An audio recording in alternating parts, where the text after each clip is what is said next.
How you doing tonight? Welcome, welcome, welcome, welcome, welcome. So glad to have you here. What a lovely night. Let's make sure we're streaming on all platforms here. Let's get this going. Let's get this show on the road.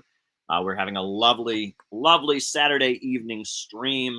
So glad to be here with all of you. Hit the like button, hit the subscribe button, hit the notifications bell.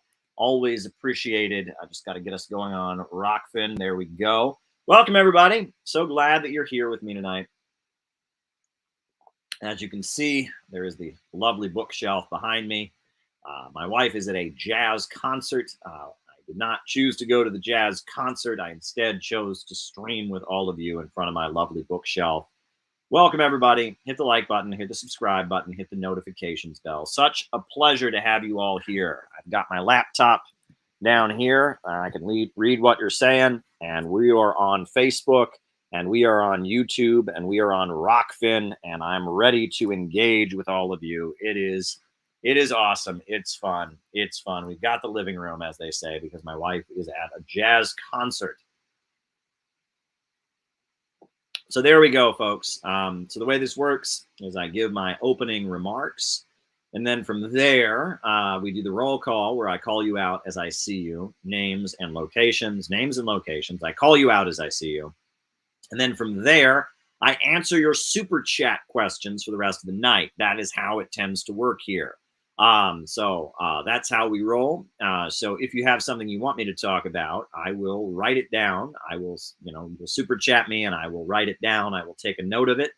Yeah, from there, I'll just get into my opening remarks. Be sure to tweet this out.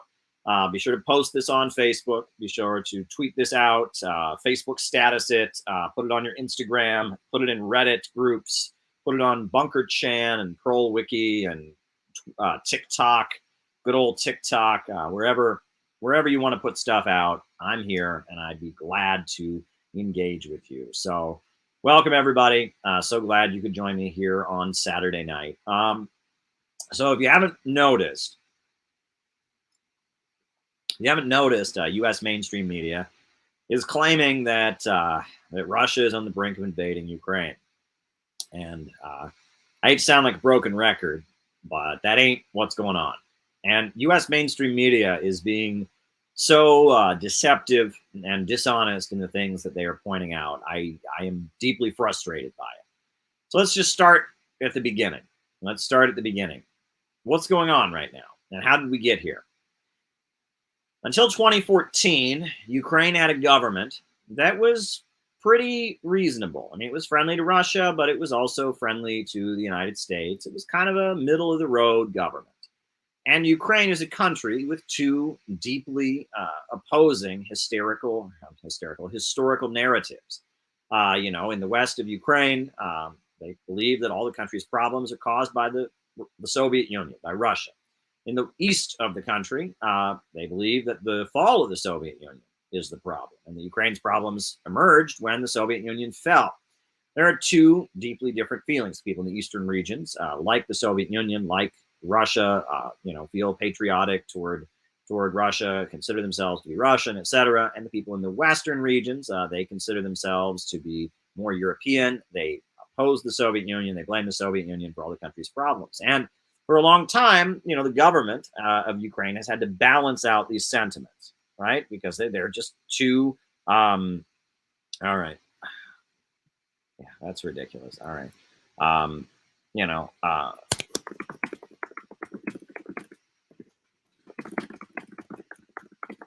Wrote it down. Thank you, Chaya. Wrote it down. And they've had to balance this out because the government was the government for the whole country. The people in the West, the people in the East, and they see things differently. They have different perspectives, and the country went through a lot of economic hardship since the fall of the Soviet Union. In the 1990s, there were parts of Ukraine that only had electricity for a few hours every day. That's how bad the economy got in Ukraine during the 1990s. It was very, very difficult. Things were very, very difficult in Ukraine in the 1990s, and they continue to be difficult in Ukraine.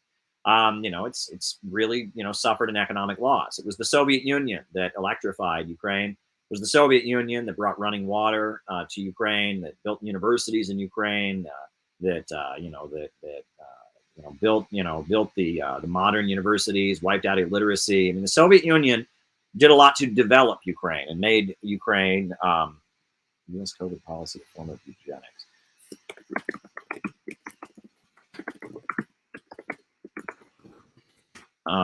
Really tried to make Ukraine industrialized and developed. I mean, the Soviet Union built the world's largest hydroelectrical power plant at one point, the Dnieper Dam in Ukraine, and a lot of the fighting in World War II happened in Ukraine, etc. So when the fall of the Soviet Union happened, the people in the western part of the country, as things got bad in the 1990s in Ukraine, people in Western Ukraine said, this is because of the communists, right? The Soviet Union screwed us over, and now we're having a disaster. People in the eastern regions of Ukraine, they said that, the fall of the Soviet Union, things were better when we were under the Soviet Union, and the fall of the Soviet Union hurt us, and there was a diverging opinion. In 2014, the Ukrainian government was toppled by the United States. The U.S. government, Victoria Nuland, the U.S. ambassador, U.S. NGOs tied to George Soros, they destabilized the country, and they fomented a protest movement against the government of Ukraine, and they toppled the Ukrainian government. The Ukrainian government was overthrown, and the elected government was pushed out, and they had Euromaidan, it was called, where they put in a fanatical government of anti-Russian fanatics. And a lot of them are admirers of the Nazi collaborator Stepan Bandera. They're ultra-nationalists, the right sector, privy sector. The Azov battalion is this fighting force they've made officially part of the Ukrainian government. They toppled the Ukrainian government in 2014. So since then, you had the eastern regions of Ukraine, Donetsk, Luhansk, Odessa, eastern parts of the country said, no, we're not going to go along with this. We're not going to support this government. The government of Ukraine talked about outlawing the Russian language. They said we don't support that. The government in Kiev, it talked about, and it has torn down a number of World War II memorials. They continue to have parades to honor Nazis, like Stepan Bandera, Nazi collaborators. They have these tiki torch marches, just like the white supremacists in Charlottesville. So the people in the eastern regions, they don't like that. They see this as a government that's very hostile to them, that views them as traitors and collaborators with evil Russia, etc. So they've broken away and they formed separate republics. Now there's supposed to be this thing called the Minsk Agreement. The Minsk Agreement was signed, and the Minsk Agreement was supposed to lead toward reconciliation. It was supposed to bring the country back together. The idea was the Minsk Agreement would allow the people in the eastern regions to maintain their own hegemony, or their own autonomy. Would let the people in the western regions do what they want, and it was supposed to de-escalate all of this. Well, the Minsk Agreement has not been implemented. They basically ignored it. Meanwhile, for the past 6 years, we have seen the Ukrainian government attacking and shelling civilian areas in eastern Ukraine, attacking them, bombing them, using drones, committing drone strikes against the people in the eastern regions. The Ukrainian government has been slaughtering its own civilians, and it's been attacking them. And drone strikes have been carried out. They've shelled civilian areas. They've attacked people. It's vicious. I mean, there's just been a vicious campaign to kill the people in East Ukraine who don't want to be identified with this new government the United States imposed on Ukraine in 2014. And now, out of the blue, they started playing up the idea that Russia was going to invade Ukraine. Russia is going to invade Ukraine, they're suddenly saying. Russia is going to invade Ukraine. Russia has stepped up to the plate over and over and over again. And it said, we're not going to invade Ukraine. We have no intention of invading Ukraine. But they won't let this go. No, Russia is going to invade Ukraine. Russia is going to invade Ukraine. Oh, no, Russia is going to invade Ukraine. Russia said, we're not going to invade Ukraine. We're not going to invade Ukraine. And then yesterday, we learned what this was really about. We learned what it was really about. Explosions happened in Donetsk and Luhansk. And it appears that they were making so much noise about Russia potentially invading Ukraine. The reason they've been making all this noise is because Joe Biden, whose son, basically got a natural gas deal and was economically benefiting from the coup in Ukraine in 2014. They want to wipe out the eastern republics, right? The people in Donetsk and Luhansk and Odessa and other parts of the country, they want to wipe them out. They want to exterminate them. And they want to, basically, force the people in the eastern regions to accept the pro-Western government. And so by making all this noise that Russia might invade Ukraine, oh my God, Russia might invade Ukraine, by making all this noise, they have been able to set the stage for the government in Kiev. The government in Kiev and thank you, Andre, for the super chat, much appreciated. They've been able to set the stage for the government in Kiev to do this attack, and Russia won't be able to intervene. You know, Russia doesn't want to see its allies and its friends in eastern Ukraine get slaughtered. But now, because there's been all this noise that Russia might invade Ukraine, now, because Russia's been forced to over and over again say that they're not going to invade Ukraine, we're not going to invade Ukraine. They've said this over and over again. Because of this, because of all this noise and all of this, because Russia has started moving its troops away from the border, now the government in Kiev feels like they can just go in and slaughter all the people in eastern Ukraine, and they can just go and force them to accept the West Ukrainian regime, the Kiev government. And that appears to be what's going on. So, you know, in anticipation of this, the people of Donetsk and Luhansk and the other regions are fleeing. And they are fleeing the country. They are getting on buses and they are getting the hell out of there. And Putin is giving them financial support to support them. They're becoming refugees. They're fleeing their own homes as the Western Ukrainian government gets ready to go in there and terrorize the place. It's horrendous, right? And they're getting ready to attack these people. And it's shocking to me because when I listen to U.S. mainstream media, they don't acknowledge any of this. You know, U.S. officials, they'll get up, 14,000 people have died since 2014. That's true. And the majority of those people who've been killed since 2014 have been civilians in eastern Ukraine who've been killed by the government in Kiev. They have this Nazi group, the Azov Battalion. They've got vicious fighting forces. They've got drones. Yes, 14,000 people roughly have been killed. And they've been killed by the Kiev government backed by the United States. That's who's killing them. And yes, they continue to kill people. They actually have a monument in eastern Ukraine, a monument for all the children who have died. I mean, it is horrendous. So many children have been killed by the Kiev government, right? And their rights are not recognized. They're not represented in the government. Their democratic rights aren't being, there's no attempt to implement the Minsk Agreement and allow these republics to, just kind of go back into Ukraine and bring Ukraine back into balance. Oh no, there's none of that. And so these people in eastern Ukraine, they are under attack, and the self-proclaimed republics, Luhansk, Donetsk, others, they call it Novorossiya, the Donbass. These forces, they have, at this point, they have at this point been enduring all kinds of attacks and threats and military, hostility. And now it appears that the government in Kiev, now that there's been a bombing in Donetsk, there's been a bombing in Luhansk, there's been some shelling, and it appears that the government in Kiev is getting ready to move in there.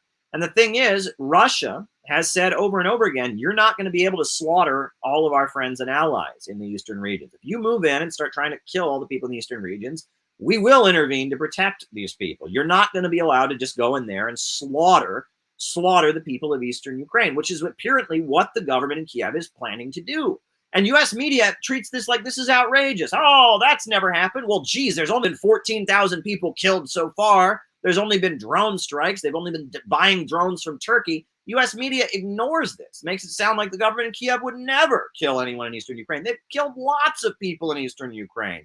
Lots of people in eastern Ukraine have been killed. Lots of people. This has been going on. This has been kind of a low-intensity conflict that's been going on since 2014, but U.S. media has never heard of it. Oh, this is outrageous. It's disinformation. Oh, it's propaganda, disinformation. Russia would never would this happen. It's shocking to me. It is utterly shocking to me. They do not acknowledge the reality of what's been going on in the country. And now we're in a situation where the Kiev government is getting ready to go in and slaughter all these people in East Ukraine. And Russia is saying, we don't really want to intervene. We've said we would not intervene. But, if they do, Russia will be in a situation where in order to maintain its credibility, they might have to intervene. And that's what this looks like, right? That Russia, if they don't have their friends back, no one's going to trust them ever again, right? If someone is your friend and your ally, and you don't have their back, you lose credibility. So if Russia just sits back and lets all of its friends be slaughtered in eastern Ukraine, then Russia loses all credibility. So Russia has to do something, right? If the people in East Ukraine, I mean, now they're fleeing, and Putin has agreed to financially support these folks, and it's getting them on buses across the border. It's giving them places to stay in Russia. And you know, I mean, there's like 2 million people there, and they're fleeing the country, and they're getting financially supported and such. But if you know, if worse comes to worse, you know, I mean, if it looks like all these people's homes and lives are going to be destroyed, Russia might feel like they have no choice but to protect the people of the eastern regions. And if they do that, that's World War III. In the United States, now interesting, Biden has said he will not send any U.S. troops to fight in Ukraine. However, there's already U.S. National Guard in Ukraine training the Ukrainian military. The U.S. has supplied lethal weapons, fighter helicopters, missiles to the government in Kiev. You know, so it's already kind of happening. The USA is already there. You know, but Biden has said he won't have American soldiers fighting Russian soldiers in Ukraine. That's what Biden has said. Now, Kamala Harris was speaking up today. Biden has spoken, and you know, I mean, this is a very intense situation. This is a very, very intense situation. I'm very worried about it. I'm very, very worried about it, because if the government in Kiev moves in and starts slaughtering civilians, you know, and starts tearing apart eastern Ukraine, Russia may feel they have to do something. And that's not Russia invading Ukraine. That's Russia, you know, having to maintain its credibility, having to support its friends and allies, having to stick up for the historical narrative of World War II. And I mean, look, I mean, that's the situation, right? So, you know, again, this narrative that Russia is just out of the blue going to invade Ukraine. No, and Russia's been, the whole time this has been going on, Russia's like, where is this coming from, right? You know, we're not invading Ukraine. Our troops are moving away from the border. They were just doing military drills. The military exercises in Belarus have been scheduled for months. Like, this is not, we're not invading Ukraine. Now we see what this is about. This was all a chess move. This was a chess move to put Russia in a situation where, if they then send forces to protect the people in eastern Ukraine from the Kiev government, if they do that, then the United States will be able to, you know, basically lock Russia out of the international markets. The United States will be able to just hurt Russia, devastate Russia economically. And that's what's going on here. And that's the situation. This has all been an elaborate psyop, basically. An elaborate psyop to set the stage for slaughtering the people in eastern Ukraine. And it's a one way to make sure that Nord Stream 2 natural gas pipeline never gets turned on, right? Because there is the Nord Stream 2 natural gas pipeline. That's a pipeline going from Russia to Germany, and Russia could start selling natural gas to Europe. And the big oil companies and natural gas companies, they don't want Russia to be selling gas on the international markets, and they don't want Russia to have, you know, an economic foothold in the world. And that's what's going on here. They don't want Russia to be treated like a fair, you know, normal country in the international markets. You know, they don't want Russia to be allowed to do business the way other countries do. They want Russia to be poor, like it was during the 1990s. During the 1990s, Russia was poor. It was poor and impoverished, and, you know, the fall of the Soviet Union devastated Russia. It just devastated the country. And that's when the United States loved Russia. Boris Yeltsin and Bill Clinton were buddy-buddy. They got along really, really well. Delinkus has a 2015 Maiden report that Ukraine's left split as a culture war took over the country. Okay. All right. Left split. Wrote it down. Thank you. But you know, I mean, in the 1990s, when Russia was poor and the you know, the economy of Russia was just completely destroyed by the fall of the Soviet Union, and they were being looted by big banks and corporations. They had to import food from the United States, and then during that time, Russia and the United States were close because Russia was just an impoverished country. But when Russia got itself back together, when Putin got in there and restabilized the economy and started, you know, building up Russia again, and Russia started selling oil and gas on the international markets as a major competitor with American oil companies, that's when all this hostility to Russia started. And that's what you have to remember, that look, at the end of the day, you just have to remember it this way. At the beginning of the 20th century, when there was no socialism anywhere in the world, when Western imperialism and Western capitalism in its monopoly stage dominated the world, when Russia was an underdeveloped agrarian country with 60% illiteracy, barely any electrification, Million Nurse March on DC. Not familiar, but I'll write it down.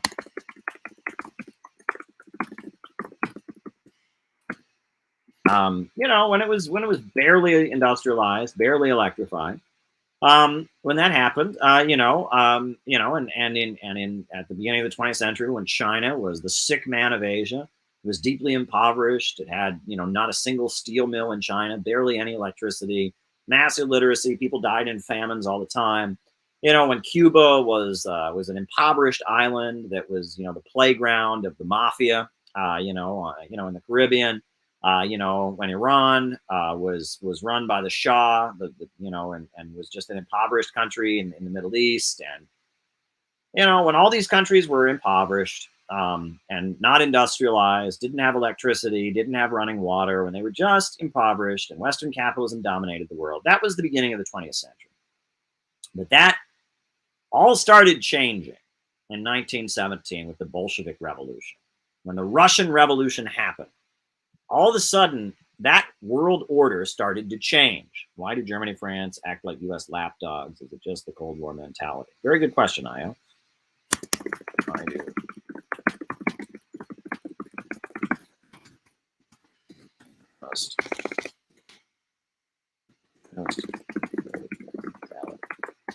All right. Oh, and UK too. All right, UK. Very good. But you know, at the beginning, that all started to change with the Russian Revolution. You know, the Bolshevik Revolution. You had, you know, Russia, a huge country, break out of the global capitalist, monopolist, imperialist system. You know, suddenly you had a big country, 1/5 of the planet, broke out of that system. And you know, the British, they sent their military to Azerbaijan to try and seize the oil fields for the Rothschilds. You know, the Rothschilds' oil fields were being taken by the Bolsheviks, and there was a lot of fighting during the Russian Civil War in Azerbaijan. You know, there was you know, the U.S. military was sent to Russia, and you had a whole division of U.S. soldiers from like Minnesota, some of whom even spoke Russian, who defected and joined the Bolsheviks. And you know, after 4 or 5 years of civil war, it was clear the Bolsheviks were going to stay in power. Then in 1928, Stalin came into power and he launched the 5-year economic plans. And right before the rest of the world had a Great Depression and the rest of the world's economy just crashed, you suddenly had Russia speeding ahead. You know, the Soviet Union, Russia, the surrounding countries, Ukraine, Moldova, Lithuania, they all started industrializing. They electrified the entire country. They brought running water to the entire country. They wiped out illiteracy. They built modern universities. They made some of the best films that were being made at the time. You know, you had Sergei Eisenstein, who was the father of the montage, making amazing films. You know, you had some of the best moves in ballet being done. You know, breakthroughs in ballet performance was taking place. You had, you know, Shostakovich and the amazing music. You had amazing athletes. You know, they were performing in the Olympics and doing amazing stuff during the Olympics. And it was this huge breakthrough, this huge dramatic breakthrough. You know, where a country from the underdeveloped world, a country that had not been fully industrialized, that had been, you know, what Lenin called a backward country, meaning it hadn't been part of the Western capitalist world. Suddenly, Russia was speeding forward. Suddenly, Russia was industrializing. Suddenly, Russia was pulling itself up. And then in 1949, you had Mao Zedong and the Chinese Communist Party. They came to power, and they started doing the same thing over there. And they built the first steel mills in China, and they built power plants in China, and they built, you know, they redistributed land to the peasants, and they industrialized, and they built some of the first cities. And over the course of the 20th century, Russia and China went from being underdeveloped, impoverished countries to being modern industrial countries, right? The Soviet Union was a modern industrial country that was competing with the United States on the global stage. China became a modern industrial country. Now it's the second largest economy in the world. Socialism did that. It was with socialist methods and central planning, with the means of production being organized to serve public good and not the profits of private owners. You had a huge breakthrough. You had huge breakthroughs in two countries pulling themselves up. And then they immediately started helping other countries do that. You know, in the Middle East, Egypt had not had electricity, but the Soviet Union teamed up with Gamal Abdel Nasser, the Arab socialist, and they worked together, and they built power plants, and they electrified Egypt. And the Soviet Union, when Cuba had its revolution in 1959, they brought electricity to Cuba, and they wiped out illiteracy in Cuba, and they created the modern Cuban healthcare system. And, you can go throughout the Middle East. In Syria, they built power plants. In, the African country of Tanzania, China sent all kinds of medical aid to Tanzania, and built railroads in Tanzania, and brought Tanzania under the leadership of the socialist president Julius Nyerere. They made Tanzania a modern country. Libya, in alliance with the Soviet Union, 1969, Libya had its revolution, and you had the Islamic government of Gaddafi that took power, and the Soviet Union teamed up with Libya, and they built the world's largest irrigation system, the Great Man-Made River. They electrified the whole country. They were selling oil on the international markets all over the world, because of what happened in 1917 and then what happened in 1949. You had two major countries break free from Western capitalism and imperialism and start developing and raising their people up and using socialism, not capitalism, but using, a state-run, centrally planned economy to raise people up. That was a huge game changer in the world, right? Nationalism that killed the USSR still brings ruin. Okay. All right.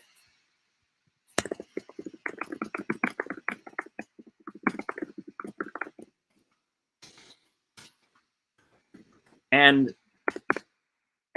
this was a huge game changer. And the U.S. imperialists and the British imperialists and the French and the German imperialists have been on the defensive ever since. And that's what the Cold War was about, the nuclear arms race against the Soviet Union. It was about trying to stop Russia and China from rising, and trying to stop Africa from rising, and trying to stop South America from rising. Because socialism made it possible for countries in the impoverished world to no longer be deeply impoverished, start pulling themselves up, start building up, start raising up and raising out of poverty, and it made huge breakthroughs. And that had never happened before, and it was a huge game changer in the world. And that's what the Cold War was about. And the United States killed like 4 million people in Korea and the Korean War, to try and keep the whole Korean peninsula from being reunified and having socialism. And the USA killed 4 or 5 million people in Vietnam. Because the Vietnamese people wanted to reunify their country and have socialism. And they ultimately were victorious in doing that. And since then, Vietnam has rapidly industrialized, wiped out illiteracy, provided healthcare to the population. They have an economic miracle because of socialism. So, all over the planet, we have seen countries that were previously impoverished raise themselves up and pull themselves up. And that's with socialism. And any good economist will tell you the period in history that had the greatest amount of economic growth was the period called the post-World War II economic expansion. And that was the period where communism was on the march. Communism came out of World War II. They had kicked Hitler's ass. They defeated Hitler. The Chinese communists had defeated Japan. And coming out of World War II, communism was rolling ahead in the 1950s. People always talk about how good the economy was in the 1950s. That was because of communism, because Eastern Europe had been poor, and with communism, it was pulling itself up. And in Asia, China had been poor and it was pulling itself up, and Korea had been poor and it was pulling itself up, and North Vietnam was starting to industrialize a little bit. All over the world, people were rising up. And in response to that, and the post-World War II economic expansion, in Europe, in Western Europe, France, Germany, the United Kingdom, in order to prevent a socialist revolution, you had the rise of social democracy. They said, okay, you don't have to have a communist revolution. We'll give you free healthcare. We'll give you guaranteed jobs. And you had the rise in the 1950s and 60s of the welfare state. And that was in Western Europe to prevent communist revolution. They started a welfare state. And also in the parts of the developing world that weren't communist, like South Korea and Taiwan, Singapore, places like that, you had the rise of military regimes and Bonapartism. You had Park Chung-hee in South Korea, where the United States forced Japan to give Park Chung-hee like $60 million so that he could build a state-run steel industry and get the South Korean economy going. On top of that, you had, Taiwan, where, American corporations were going in there, and Taiwan with state management, Bonapartism. It wasn't socialism. It was kind of a state-managed capitalism. Taiwan was building itself up. You had Lee Kuan Yew in Singapore building up the country. You had Juan Perón in Argentina, kind of a populist, anti-imperialist, never really fully a socialist. Juan Perón, he was building up Argentina. And all across the developing world, Some countries were having socialism and Marxism and using socialist methods to build themselves up. And the USA was trying to build up these like military, fascist, Bonapartist regimes to kind of hold back socialist revolution in the developing world. And in Western Europe, you had social democracy and free healthcare and the welfare state. And in the 1950s and 60s, when no one believed in free markets anymore, nobody believed in free markets at that point. You know, there was social democracy, there was Keynesianism, there was Bonapartism and Dergism, and nobody believed in free markets. And that's when all of this economic growth was happening. So anyone who tells you that capitalism creates economic growth has no idea what they are talking about. And it infuriates me. People who say, oh, the market creates growth. No, they have no idea what they're talking about. But that's what happened in the post-World War II economic expansion. So fast forward to today, right? Russia, you had the fall of the Soviet Union, economic disaster. But then Russia pulled itself back together, and economically, Russia started doing better, starting in 1999 and 2006, and Russia's going again economically. Putin fixed their economy, and once again, Russia is going strong. You have China that has continued to, just continued to rise and build itself up. Huawei Technologies, the biggest telecommunications company in the world, makes better phones than Apple, cheaper phones than Apple. I mean, you have the world kind of rising up. And the Wall Street bankers and the big corporations, they want to stay on top of the world. And they want to stop the world from slipping out of their fingers. They want to stay on top of the world. And they don't like Russia, and they don't like China, and they don't like any independent country. They want the world to be poor so that they can stay rich. That is what imperialism is. Imperialism is about keeping the world poor so that Wall Street and London can stay rich. If you want to understand imperialism, that is how imperialism works. Imperialism is holding back economic development. And that's what's going on here. And that's what this whole situation in Ukraine is about. The imperialists are trying to stop Russia. How Keynesian, similar to social democracy. All right.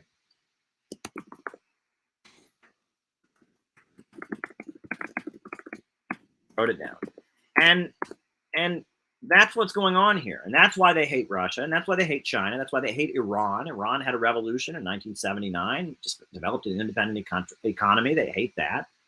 That's what this is really about. And so when you look at the crisis and the situation, that's what you have to understand. You have to see it through the lens of imperialism. But underlying all of this, and this is the real clincher, right? And this is an important aspect of this, is that there's been a huge technological leap. The computer revolution has completely changed the way the global economy works. Great example, books, right? This book, right? Here, this is a book. It's called The History of the Party of Labor of Albania. It's about, socialism in Albania. Well, this book was printed in Albania. And when it was printed in Albania, it was printed in a state-run factory. And in this state-run factory, there were thousands of people who worked in this factory doing nothing but binding books all day long. Making a book, it used to be a process that required a whole factory. Hundreds of people came together to bind books. It was a factory job, thousands of people. There used to be a union, the Bookbinders Union in the United States and in Albania and all over the world. To make a book, a book required hundreds of people working in a factory. Well, now, folks, we have what's called print on demand, which means that you upload the design, the layout of the book, and then you push a button and a book comes out, right? You don't need book binders anymore. And there are not book binderies, big, huge factories that make books. No, we don't have those anymore. With the computer revolution, we don't need book binders anymore. Another great example, artificial intelligence. Did you know that computers are better at trading stocks than people? Right? That when you trade stocks, you're trying to make money, right? Stock brokers, stock traders are trying to trade stocks quickly and make money. They have got computers that are better at trading stocks than people are. And on top of that, they have computers, 3D printers, right? You ever heard of that, right? This bottle, right? This bottle that I keep my water in, right? This is a bottle, and I keep my water in it when I'm doing my live stream. My wife bought it. It's a bottle. If you want a bottle like this, what do? You have to go to a bottle factory, and there's a bottle factory where there's hundreds of workers who make bottles all day? No. There's a thing called a 3D printer, and you just make the design. Some engineer designs the bottle, And then he pushes a button, and then all of a sudden, bottles just start coming out of the machine, right? This bottle was not made made on an assembly line by workers. It was made on a 3D printer. 3D printers make bottles now. The metal bottle, it's made by a 3D printer, right? This is the insanity. And what does all of this have to do with Russia? What does all this have to do with? Well, this is the built-in self-destruction of capitalism. The capitalist system cannot handle this because your only value in capitalism is your labor, right? You must sell yourself. You rent yourself out to your boss. You rent yourself out, you sell your labor power to your employer, and in exchange for your labor power, you get a wage. That's how it works in capitalism. And with your wage, you then go to the store and you buy products, you buy food, you pay your rent, etc. That's how, workers exist under capitalism. You are basically a wage slave. You rent yourself out to your boss to survive. Well, the computer revolution is leading to a situation where the capitalists don't need anywhere as many workers as they once needed. They don't need bookbinderies. They don't need bottle factory workers. They don't even need stock traders anymore. The computer revolution, artificial intelligence, 3D printers, all of this has led to a situation where they don't need as many workers. And that's great for them at first because then they get way more profits because they don't have to pay as many workers, right? That's great, right? Except workers are also consumers. Workers are also the people who buy the products. They buy the books. They buy the they buy the bottles. They buy the products. And pretty soon we have a situation where the means of production, the big factories and the industries and Apple and iPhones and all of the big apparatus of production can churn out all kinds of iPhones and all kinds of books and all kinds of food and all kinds of bottles and all kinds of products that are churned out. But because the worker has been so drastically reduced out of the role of producing it, as a result of all of that, we have a situation where the products can't be sold. And this is a capitalist economic crisis. Every huge leap in technology under capitalism is followed by a huge economic crisis. World War I was followed, it followed a huge leap in technology that resulted in a huge economic crisis. World War II, Henry Ford had developed all these, technological advances, figured out the assembly line. He made production more efficient. They didn't need as many workers. And as a result, the global economy crashed and you had the Great Depression. And then ultimately you had World War II. Capitalism cannot handle technological leaps because under capitalism, abundance creates poverty. Under capitalism, the more stuff that gets produced and the more technology advances, the poorer people get. It doesn't make any sense, right? Self-driving cars, that would be great. That would be great under a socialist society. But in a capitalist society, self-driving cars mean that thousands and thousands of truck drivers are going to lose their jobs and not be able to feed their families because you have better technological innovation, you're going to have fewer workers hired. I told the story many, many times on here, but I'll tell it again of the coal miner's riddle, right? There's a little boy and he says, "Dad, why is it so cold here?" And the dad says, "It's cold because I lost my job at the coal mine, and I can't afford to buy any coal, And he says, "Well, why is it so cold?" He says, "Because I lost my job at the coal mine." And he says to the father, he says, "Why did you lose your job at the coal mine?" And the father says, "Because there's too much coal." That's capitalism, right? The only value that coal miner has is selling his labor. And if there's too much coal, pretty soon there's going to be layoffs because they're not going to need as many workers. And people are cold in the wintertime because there's too much coal. People are hungry, not because there's not enough food, but because there's too much food. People are homeless, not because there's not enough housing, but because there's too much housing. This is the problem of capitalism. And so the global capitalist market is trying to figure this out. How do we deal with the fact that there's no place for millions of workers in our global economy? How do we deal with this, right? And if you look at what's happening across the United States, our roads are crumbling. Our water is not being properly purified. They're unpaving the roads in states all across the United States. There's chronic unemployment. Outside of Los Angeles, there are thousands of people that are homeless, huge homeless encampments that go on for blocks and blocks and blocks. This is capitalism in crisis. But socialism also exists, and China doesn't have this problem. The Chinese economy is speeding ahead because profits aren't in command. The state controls the economy, and they just keep building and growing. And there are other countries around the world like Vietnam, like Cuba, like Venezuela, like Bolivia, where they continue to move ahead because they don't have profits in command. They have a socialist economy, and because of that, the capitalists are getting more and more desperate because their system is falling apart because of this built-in problem of production organized for profit and the falling rate of profit, the tendency of the falling rate of profit, overproduction. And their economies are falling apart. No one can buy back these products. Everyone's getting poorer. Their spending power is going down. We're facing a long-term economic crisis in the West. Meanwhile, Russia and China and Iran and the Bolivarian countries of Latin America, Nicaragua, they're moving ahead. Cuba, they're unaffected by this. They're moving ahead, right? They may be starting from a hard place, and the USA has put sanctions on these countries and threatened them with military aggression, but they're moving ahead. And China is speeding ahead. Russia is speeding ahead. And because of this, the imperialists are getting more and more desperate. They're saying, how do we stay on top of the world? How do we stay on top of the world? How can we stay on top of the world when we're facing this big economic crisis? And that is what is making them, consider the possibility of a new world war, because that's the only way they can keep their system going. And World War II solved a lot of the problems for them. It blew up every major city in the Western world. London was destroyed, Berlin was destroyed, Paris was destroyed, right? Vienna was destroyed. All the major cities in the Western world were destroyed. And then that problem of overproduction was temporarily resolved. You had the post-World War II economic expansion. So the imperialists are thinking that the only way to save their system, at this point is to have a world war. That is what they are openly considering. So they are thinking, if we can push, a world war, if we can destroy Russia, if we can destroy China, if we can destroy Venezuela, we can destroy Cuba.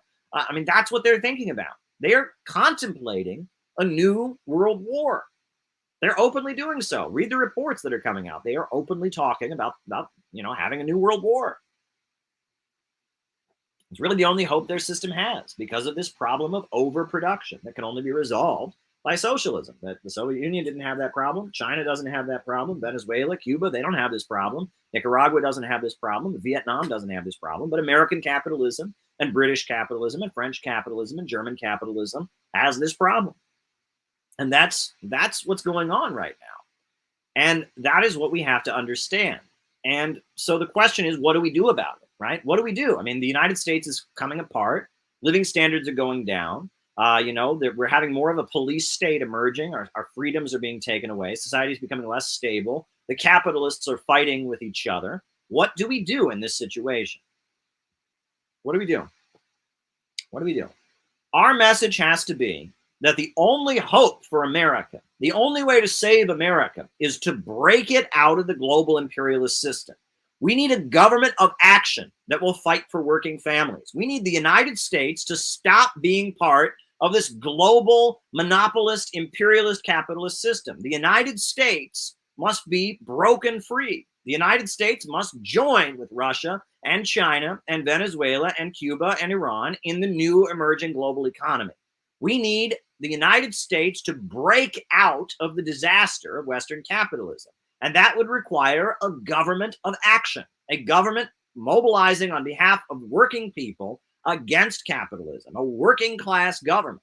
A government to serve the people must take power in the United States and break the United States out of this system and start moving the United States towards socialism and have the United States join the Belt and Road Initiative of China and the Eurasian Economic Union of Russia and the Bolivarian alternative of Latin America, of Venezuela and Cuba, Nicaragua and Bolivia. We need the United States to stop being a capitalist country. The banks and the factories and the industries of the United States need to become public property. The only way the United States can get out of the ensuing collapse is for it to move towards socialism. That's the only way out of this thing. That's the only way out. And our message to American working families has got to be the only way out of this unfolding disaster is socialism. And socialism means making your life better. Jobs for all, healthcare for all, education for all, rebuilding America, hiring unemployed youth to go out and construct and build and rebuild the country, right? New universities, new schools, new railroads, high-speed railway connecting parts of this country that are isolated, rebuilding the United States with central planning. That is what our message needs to be, that we want a government of action that doesn't work for the international bankers and doesn't work for the big corporations and monopolies, doesn't work for the military industrial complex, but works for the people. That's what socialism is. Socialism would rescue the United States from this disaster. And that is really the only hope. And just like the global capitalist system is collapsing, the United States is collapsing. And yes, there was a time back in the 1950s, back in the 1960s, where average Americans benefited from imperialism, right? When they bombed Korea, Americans got wealthier and they got cars and TV sets and radios. When they bombed Vietnam, American workers, got wealth and enriched themselves. And you add what was called the aristocracy of labor. You had a layer of well-paid workers, auto workers, steel workers, and others that benefited from imperialism, right? That because the United States was the top dog dominating the global economy, they got a benefit. But now things are changing. One of the biggest changes is because of technology. They don't need a labor aristocracy anymore. They don't need thousands of steel workers anymore. They don't need thousands of auto workers anymore. Plus, the global economy, at this point, China is rising and Russia is rising and Nicaragua and Venezuela and Cuba and Iran are rising. There's a global alternative, and a lot of African countries are doing business with China instead of the United States. So they don't need this aristocracy of labor anymore. They don't need this comfortable middle class. A lot of what Donald Trump is saying is he wants to bring back this middle class. They don't need it anymore. They don't need it anymore. And so we're seeing the living standards in the United States vastly decrease and going down. It's going down, right? And so this is an opportunity to say, to those American workers who for so long have supported the government. When the USA attacked Vietnam, there were hippies who protested. The black community opposed the war, but there were a lot of Americans who said, yeah, kill the commies. Right? When they attacked Korea, a lot of Americans said, yeah, kill the commies. When they attacked Iraq, it was pretty divided, but there was a solid, 40, 50% of the public that was like, yeah, go invade Iraq. Now it's not like that. Now, average Americans are against these wars. Average working class Americans say, what is in it for me in these wars? My living standard is going down. Things in my community are getting worse. Average Americans wanted us to pull out of Afghanistan for years, 10 years before we pulled out of Afghanistan. Average Americans wanted us out of these wars in Afghanistan, right? I mean, average Americans are against the wars. Average Americans are against the wars. They're tired of losing their jobs, losing their homes, seeing their kids get addicted to opioids, living in communities that don't have paved roads, where the water isn't properly being purified. Average Americans are angry. Average Americans are angry. And the left has failed to capture their anger. The socialist and communist groups, this is their moment, right? They should be going to them and saying, absolutely. And you've been fucked over by the same big multinational corporations that have fucked over Central America, that have fucked over South America and Africa. And this is the moment. But the left isn't doing that. Instead, what we have is the middle class, the laptop class, the wealthier folks, right? The yuppies, the urban professionals. The wealthier folks, the Harvard and Yale, and Stanford group, they're being mobilized to kick around the working class of the United States. They're saying to the working class of the United States, you are racist, sexist, and homophobic, and the left is being used by the richest capitalists to try and control the working class. The working class is getting angry. The working class is getting ready to fight. And, we have the left basically functioning as serving the biggest capitalists in a mobilization of the middle class. That has to change.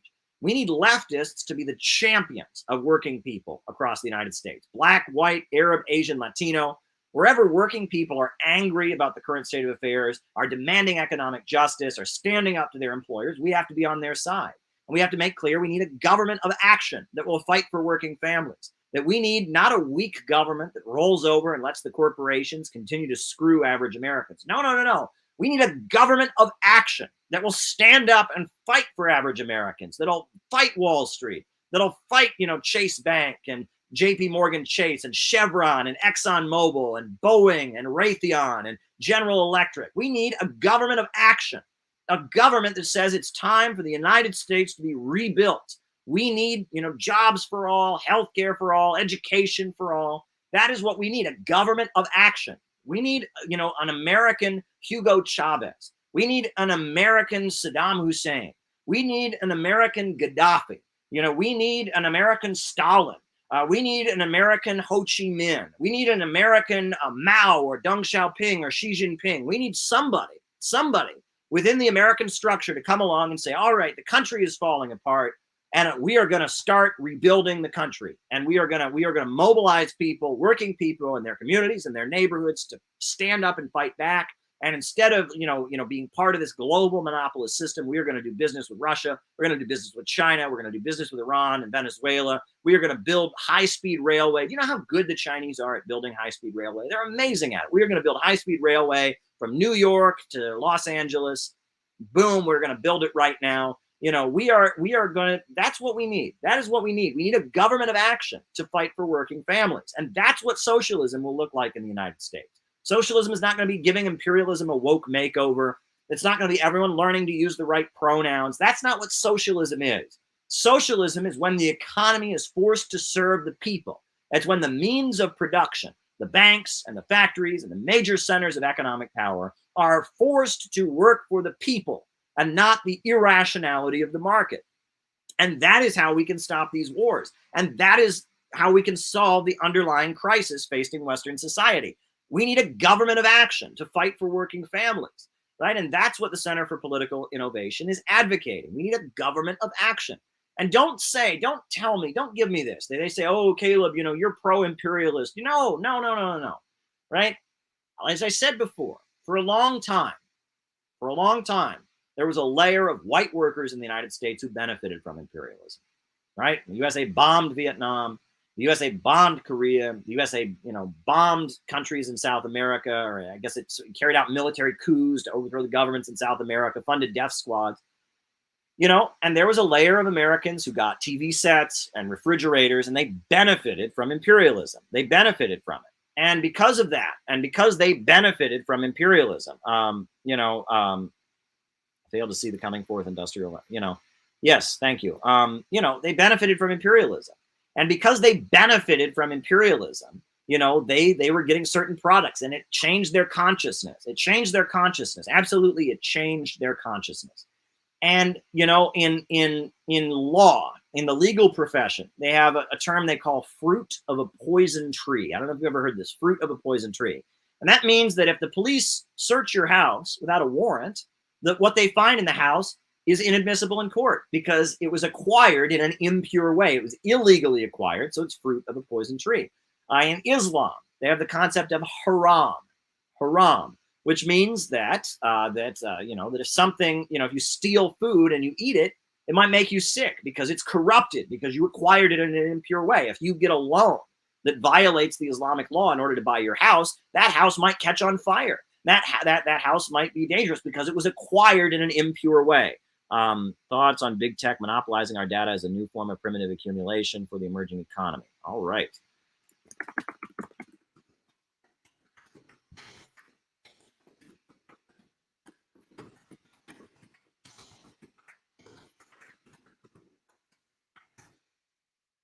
And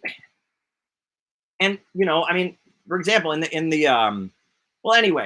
that's the idea, right? That if something is acquired in an impure way, that it's corrupted. And some of us knew it in our bones. Some of us knew it in our bones all along. I was a kid in the 1990s when the economy of the United States was going well. The good old 1990s, communism fell, America was #1. But I knew it in my bones. I had a feeling. I knew something was wrong. And I think a lot of the people watching this knew it was wrong too. Somehow we knew something was not right. We knew that all those houses and all those cars and all those hula hoops and all those TV sets and all those Nintendos, that during the heyday of American imperialism, we knew that all those products were dripping with blood. They were dripping with the blood of the Vietnamese people, of the Korean people, of the black people who suffered under Jim Crow segregation, of the Chicano people who were treated as second-class citizens in their own country, that all of these things, the United States itself was acquired in an impure way. It was stolen from the Native Americans. Genocide was created. I had a racist grandfather. I've told this story before, but it's worth talking about. I remember my racist grandfather from the part of Missouri, southern Missouri, they called Little Dixie. I remember one time I was over at his house and the screen door popped out and it broke. And he said, "God damn it, this house must be built on top of an Indian graveyard." And I didn't know what the hell he was talking about. It actually kind of scared me. I was a kid and I'm like, what? But apparently that was an old racist expression. If things were breaking in your house, it was believed that this was the ghosts of Native Americans. So my grandfather was angry that things in the house were breaking. And he said, "God damn it, this house must be built on top of an Indian graveyard." Well, if you think about it, if you follow that superstition, that racist superstition to its conclusion, this whole country is built on top of an Indian graveyard. And it's built on top of an African graveyard from the transatlantic slave trade. And it's built on top of a Vietnamese graveyard and a Korean graveyard and a South American graveyard. And I mean, there are so many corpses. U.S. imperialism was built on a pile of corpses, right? A pile of corpses. It's funny.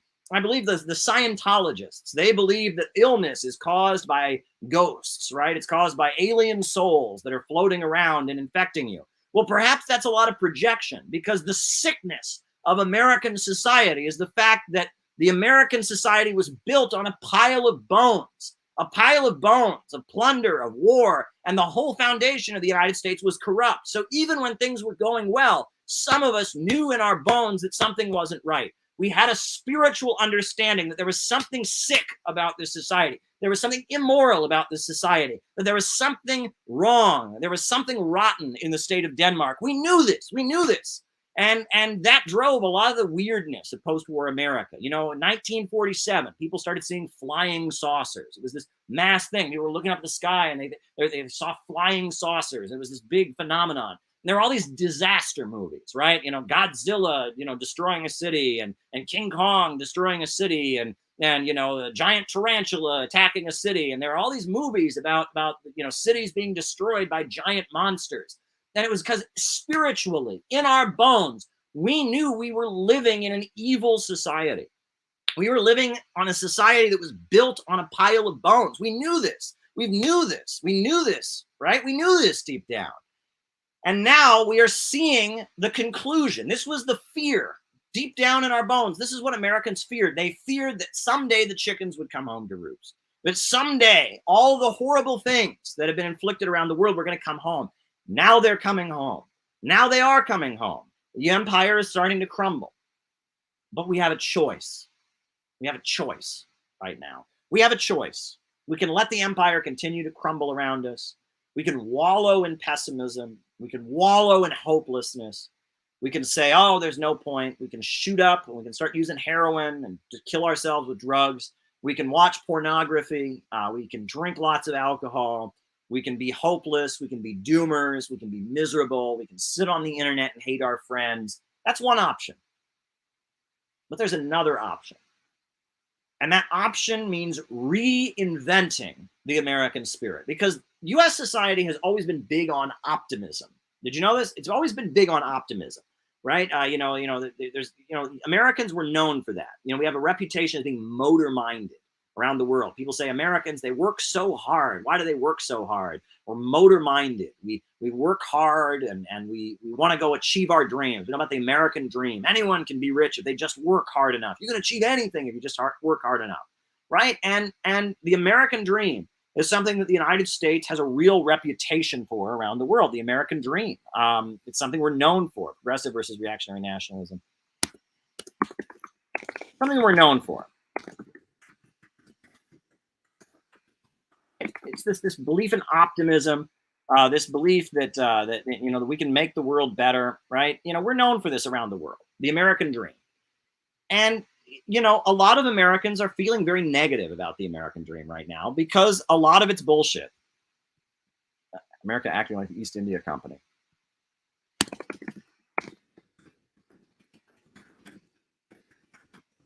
A lot of it's bullshit. I'll just be real with you. A lot of it's bullshit, right? These multi-level marketing schemes. I don't know if you've ever known anybody who gets caught up in one of these scams, Amway or or one of these things, they play into that, right? Well, you can go get it. You don't need a boss. You can just achieve anything, right? These multi-level marketing schemes.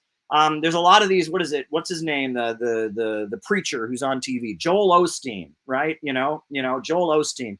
God is going to make you rich. God is going to make you rich, my friends. You are going to get rich because God, you pray hard enough, you can do anything. This is my Bible. I can do anything I say. I mean, Joel Osteen, he's on TV practically 24 hours a day, right? All right. Soviet Union created its own system.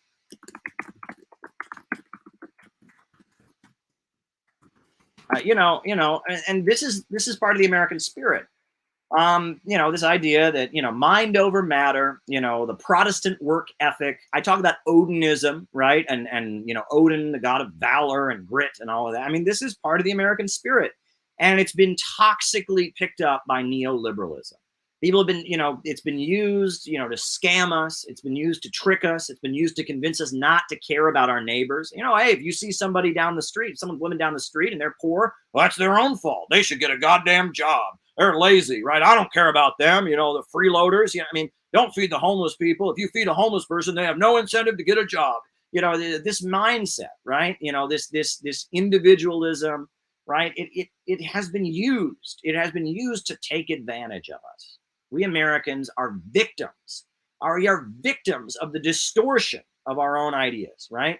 We're a hardworking people. We want to go out and do things. We're full of energy, and that good quality that we have has been taken advantage of by grifters. Joel Osteen, Betsy DeVos, and the Amway corporations, and neoliberal economists like Milton Friedman. These grifters have tapped into what is amazing about the American spirit, this relentlessness, this drive, this hard work. They have tapped into it, and they've turned it around and used it to rob us blind, to take advantage of us, to hustle us, to scam us, and to get us into selling our own country down the river, sitting back while they privatize everything, while they set up prisons for profit, while they set up military contractors, while they start pushing doctors to overprescribe opioid medications. We've been sold down the river, and they have tapped into what's good about us. They've taken our strength, our optimism, our ability to work hard, and they have turned it around and scammed us. But, and I've said this before, and it bears repeating, one of my favorite writers, I think I got her book right here. If I'm not mistaken, I have her book right here. No, maybe I don't. Maybe I don't have the book right here. I thought I had the book right here. One of my favorite yes, I do, right here. One of my favorite writers is an American writer. I believe she was born in Ohio, if I'm not mistaken, Anna Louise Strong. Anna Louise Strong is one of my most favorite writers. One of the best writers I've ever heard of, I've ever encountered, is Anna Louise Strong. Anna Louise Strong, I Change Worlds. Anna Louise Strong. Anna Louise Strong. Amazing. If you can read Anna Louise Strong, an American journalist, a feminist, an anti-imperialist, a labor activist, a suffragist who fought for the woman's right to vote, amazing person, Anna Louise Strong. Anna Louise Strong. This woman is amazing. And in her book, this is the book. This is the very book, right? This is the very, very book, I Change Worlds by Anna Louise Strong. In this book, she talks about how around the world, Americans are known as motor-minded, right? That they are known for their working hard and their spirit and their optimism, waking up and saying that tomorrow is better than today. But in the 1930s, during the Great Depression, she walked around America and she didn't see that American spirit. She saw people that were hungry. She saw lines of people waiting to get food. She saw people with their heads down. She saw sadness. But where did she see the American mindset? Where did she see the American mindset? She saw it in the Soviet Union. She saw it in the 5-year economic plans. She went to Stalin's Russia.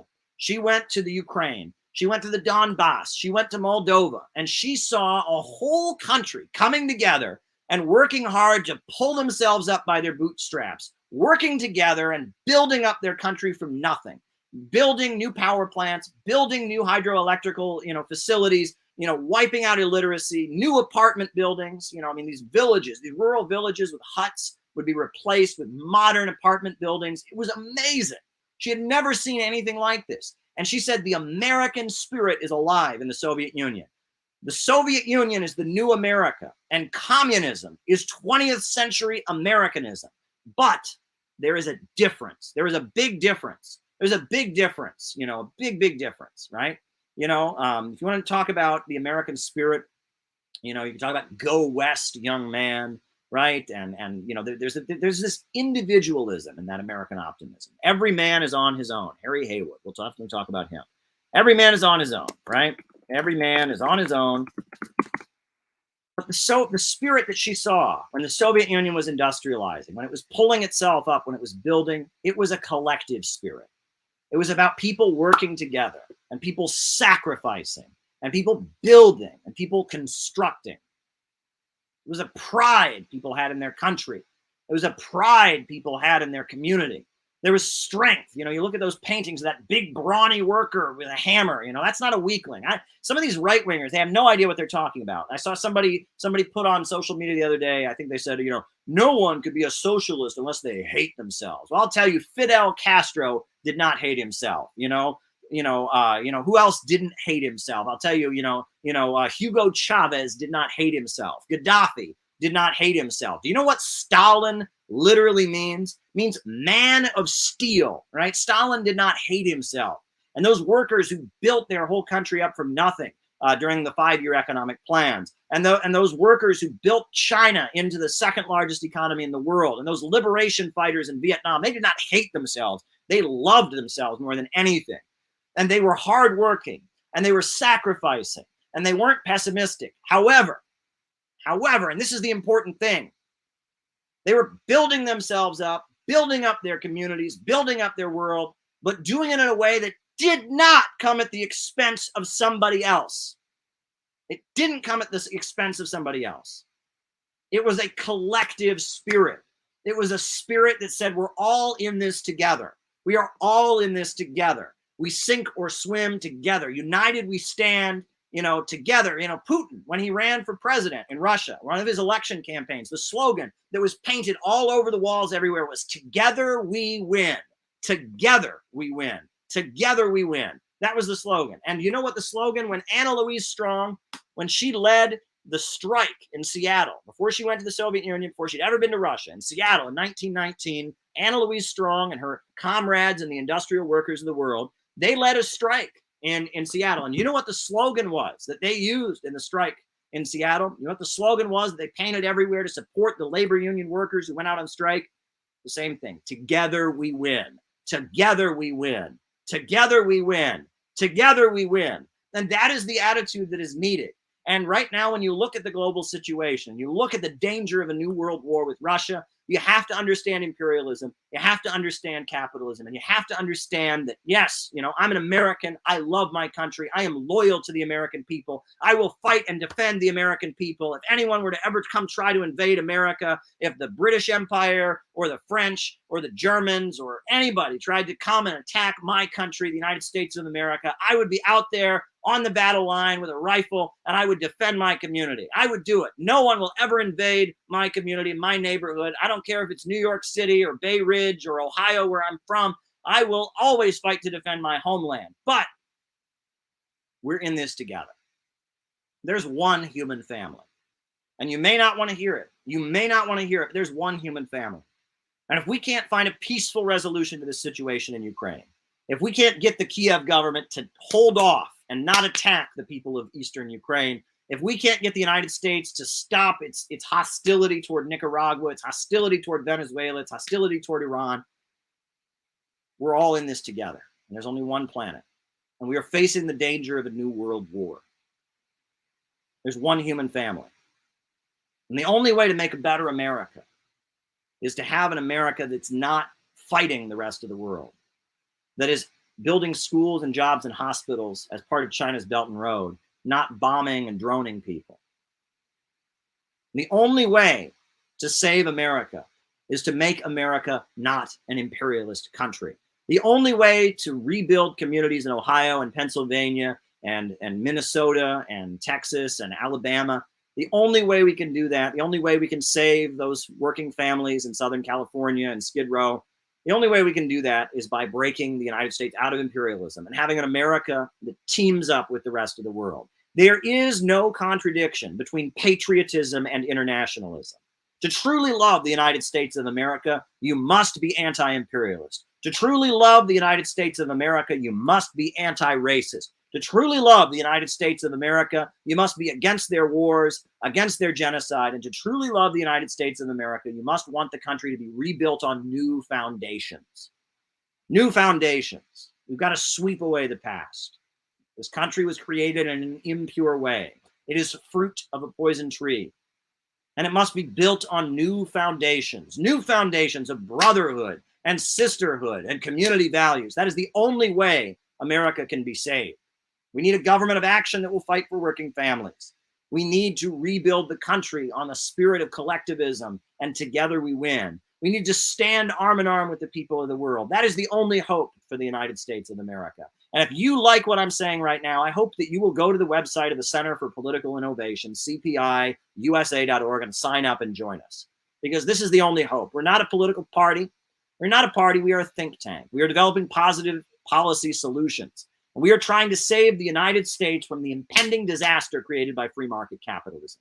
We are trying to educate the public about socialism. We are trying to get out of the movement and to the masses. Out of the movement to the masses. We are trying to get average American working people to understand that the only hope is dismantling imperialism and rebuilding the United States on new foundations. And number two, we are trying to get the socialist movement out of the trap of being used by the global order to give imperialism a woke makeover, to be used to kick around the working class. That's what we're trying to do. We are trying to save socialism so that socialism can save America. That's what we're trying to do. If you think that's a noble endeavor, you ought to join the Center for Political Innovation. You ought to come to our event that we're having March 12th. That'll be taking place March 12th. It's going to be a great event in Austin. Amazing. I just keep hearing about more people who are coming every day. We need you. We need you, right? If you want to choose a life that matters, if you want to give up, if you want to turn your back on that pessimistic way of life, if you want to embrace a real optimism, not a scam optimism, not Norman Vincent Peale, not Ayn Rand, not Joel Osteen, but a real optimism, a collectivist optimism. If you want to embrace anti-imperialism, we need you in the Center for Political Innovation. And we are on fire. We have got a lot of work to be done. There's a lot of work that needs to be done. There's so much that needs to be done, and we need you. We need you. We need you. We need you. We need you. We need you, and we need you bad. We need you very, very badly. So there you go. There you go, folks. There we go. That's kind of where I'm at, right? I saw there was a super chat I missed. I'm just going to write it down, and then we'll start doing, to what extent did Mao industrialize China? Very good question. Very good question. Very good question. All right. Mao industrialized China. Very good. All right. So let's start doing the roll call. Name and location. Names and locations. Names and locations. I'll call you out as I see you. I'm going to have to be looking at the laptop, so I won't be looking directly at the camera because I'm calling you out as I see you, names and locations. But let's do this, names and locations. I'll call you out as I see you. And then we'll start answering your super chats, and we'll see how the night goes. So, yeah, names and locations. Ryan in Oakland, Nadia in East Harlem, NYC. Hong Kong, Jason Lee, very, very good. Niall Fraser in Hong Kong. Jamie Nix in St. Paul, Minnesota. Kieran in San Diego. Clarence in Utah. Cleveland Pirate Alex. Yankee Tanky in San Angelo, Texas. Lex in Crystal in Austin, Texas.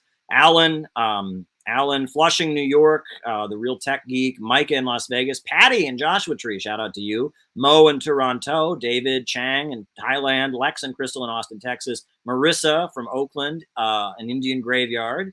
Los Angeles, Springfield, Missouri. Northern Michigan. Arthur in Pittsburgh. Hello from Northern Michigan, says A Better America. Arthur in Pittsburgh. Chicago, Samuel Netton. Rice from Adelaide, Australia. Elias from Wisconsin. Pierre in Montreal. Andrew in Los Angeles. Joanne out in the Netherlands. Randy in Oregon. Tokyo, Japan. Giovanni. Temple City, California. Randy in Oregon. Austin in Cali. Rhode Island. Leo and Mimi from Pueblo, Mexico. Pittsburgh, Pennsylvania. You're on fire tonight, says Neil Fraser. Ron McKinnon in New York City. Keith in Los Angeles. Auckland, New Zealand. Shout out to you in Auckland, New Zealand. Very, very good. I'm going to adjust the camera a little bit so we're looking straight at me, straight down the barrel. Southern Colorado. I'm in Eugene. Terry in Upper Peninsula, Michigan. Balthazar in Oakland. Montreal. St. Laurent. Isaiah. Postal Worker Local 732 in Dallas. That's awesome, Isaiah. Virginia Beach, very, very good. Andres in Bergen, Norway, very, very good. Very, very, very, very, very good. Who else is with us tonight? We'll do more names and locations. It's always good to know who's watching, right? Always good to know who's watching. Andres in Bergen, Norway. All right. Virginia Beach. All right. Good times, folks. Good times. All right. All right, folks. Now, I just want to make sure that folks know about the important event coming up March 12th in Austin. We're going to have an event in May, probably. I don't know. But there you go. We're going to have an event in May in Chicago. We don't know the date of it yet, but March 12th in Austin. It's going to be great. Jackson Hinkle is going to be there. Haas from Infrared is going to be there. Samira Khan, Miss New Jersey 2015. She is going to be there. Who else is going to be there? I mean, it's going to be great. It's going to be awesome. Joe Gale in Nassau County. Christian, I see you. Don't forget your lurkers. Shout out to you lurkers. Jason Hunt is there. Christian in Northern New Jersey is there. Very, very good. It's going to be a good event. So, and if you want to make a donation to help the event happen, donations are always appreciated. You can send me a donation on PayPal at calebmaupin@gmail.com. That's my PayPal address. Just shoot me a donation on PayPal to help this event happen. It is going to be a huge event. It is going to be a big event. So we need your help with that. And you can join the Center for Political Innovation. Just go to the website, cpiusa.org, sign up and join the organization. Very exciting stuff, folks. Very exciting stuff. All right, folks. So let's start answering Super Chat questions. First Super Chat question comes from Chaya. Chaya asks, Ben Burgess says Norway is more socialist than Venezuela. Stalin said imperialism enslaves the big nation too. Okay.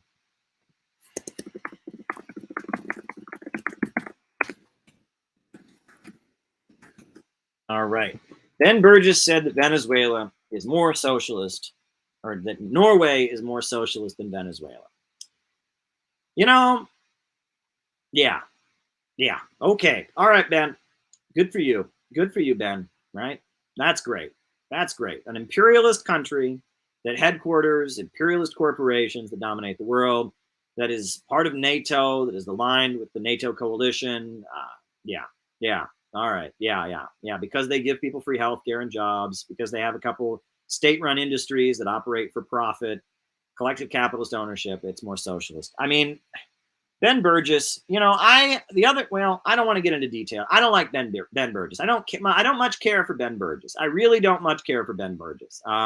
He advises Surfing USA, who is just a hit artist who has said unforgivable, nasty things and just lied about me excessively.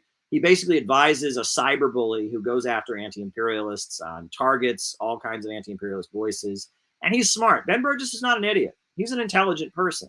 But he enables very evil people, and he is not anti-imperialist. I mean, he thinks Norway is more socialist than Venezuela, right? Imperialism doesn't matter. It's just about social programs, right? He doesn't understand imperialism.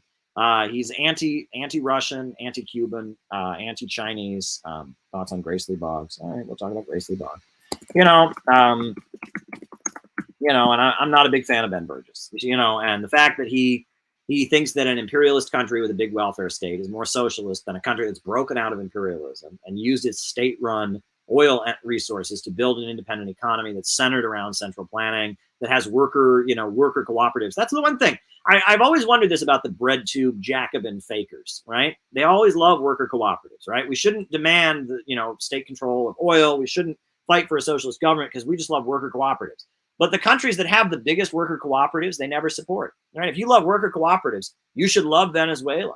You should love Nicaragua. They've got thousands of worker cooperatives. They've got whole communal cities, right? I mean, he loves worker cooperatives. Go to Venezuela. They got a lot of them. Go to Nicaragua. They got a lot of them. The biggest telecommunications manufacturer in the world, Huawei Technologies, is an employee-owned company. It's a profit-sharing company. Harvard Business Review said it is one of the best examples of profit-sharing working. Now, Ben Burgess is probably all about worker cooperative. Did you hear him singing the praises of China? No. Do you hear him singing the praises of Nicaragua? No. Do you hear him singing the praises of Venezuela? No. But, worker cooperatives. Oh, yeah, we don't need, this is how these fake socialists operate. He clashed with me He was defending Anna Kasparian. Anna Kasparian was going on a vicious campaign against Aaron Mate, against Max Blumenthal and Gray Zone. And so I was criticizing her, and he jumped in to protect, to defend Anna Kasparian, a vicious smear artist, accused Jimmy Dore of sexual assault, all kinds of, just a nasty, nasty person. He defends her.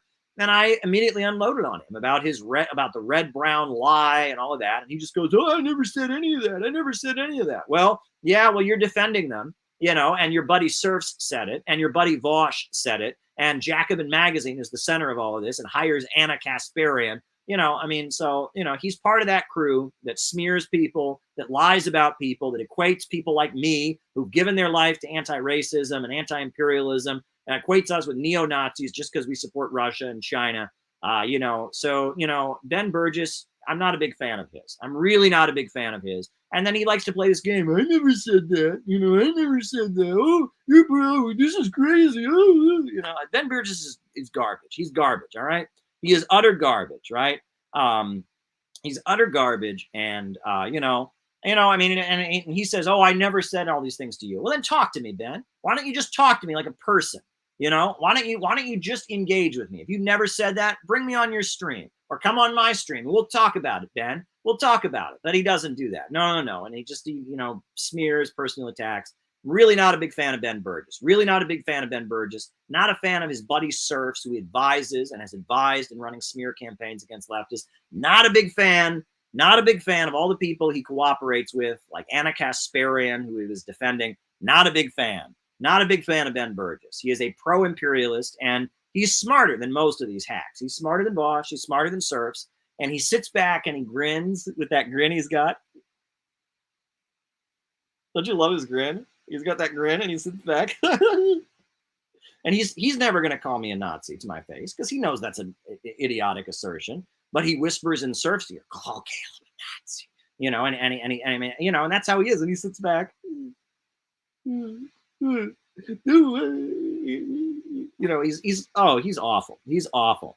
I hate Ben Burgess. So that's the last time you should ever ask me about Ben Burgess. I don't want to talk about Ben Burgess, with his little smile. All right. Anyway, all right. Enough insult comedy for tonight. But anyway, U.S. COVID policy, is it a form of eugenics? No, because eugenics, the intent of eugenics is to wipe out certain sections of the population to keep them from having children, right? Eugenics is often, most likely, a racist thing, right? It's like you don't like certain ethnic groups, so you prevent them from having children. Eugenics was tying the tubes of Puerto Rican women so that they wouldn't have children. Eugenics was, there were certain plans by Planned Parenthood and others to push birth control on the Black community because they wanted to wipe out Black people. But it's also, they were forcibly sterilizing disabled people at one point. And, that's eugenics, right? If the idea is that you're going to purify, the bloodline or something, it's like a Nazi thing. You're going to purify the bloodline by preventing certain people from reproducing. I don't see the COVID policy as a form of eugenics. It seems like the opposite, right? The idea, U.S. COVID policy with the lockdowns, with the mask mandates, we're going to keep as many people from dying as possible, is the idea. So it's kind of the opposite intention.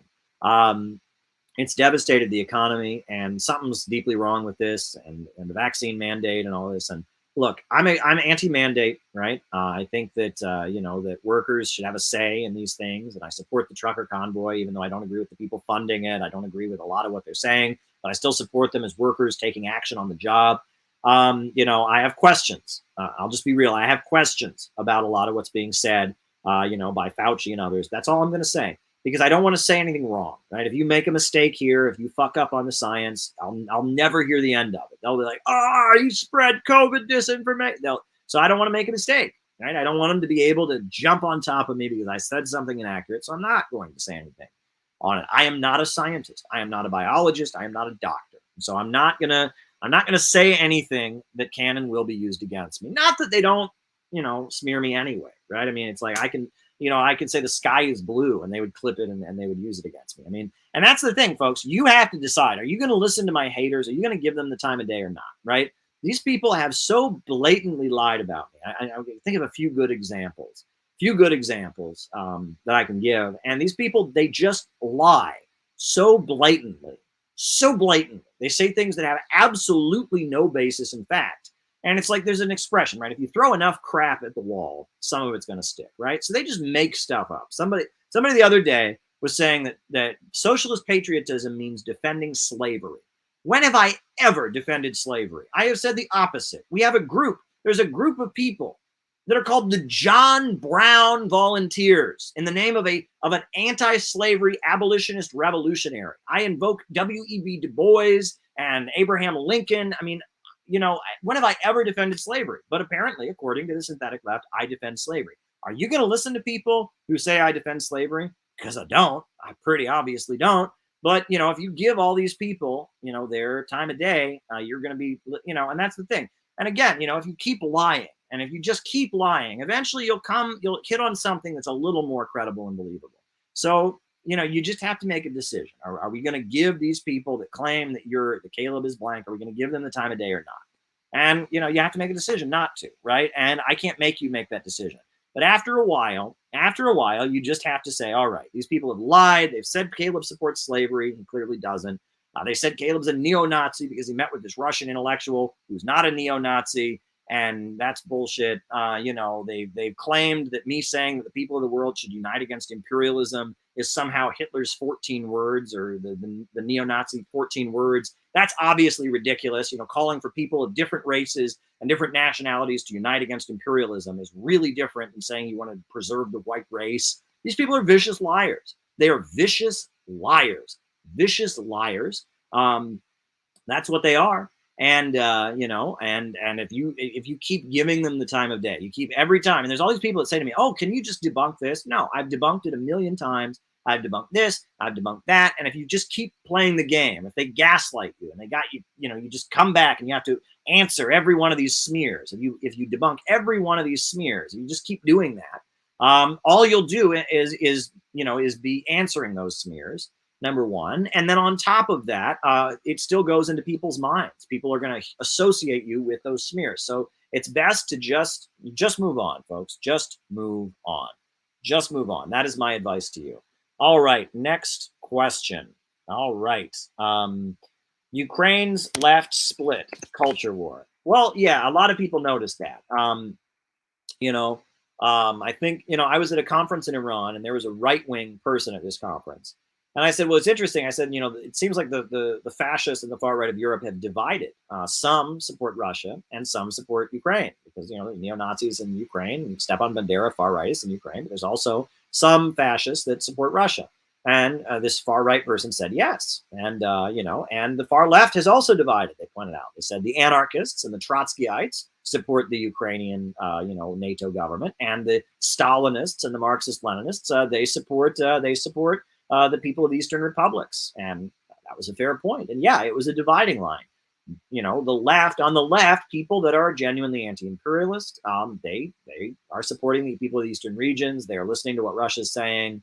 And the people that are, shills of the imperialists and are agents of NATO and imperialism, they are supporting the Kiev government. Now, on the far right, there's also a divide. And I think what that gets down to is that there are some elements of the far right that are just, they want the United States to be more conservative, more imperialist, more traditionalist, more authoritarian. And then there are some elements on the far right that are so right-wing and so conservative, they are actually against the prevailing global order.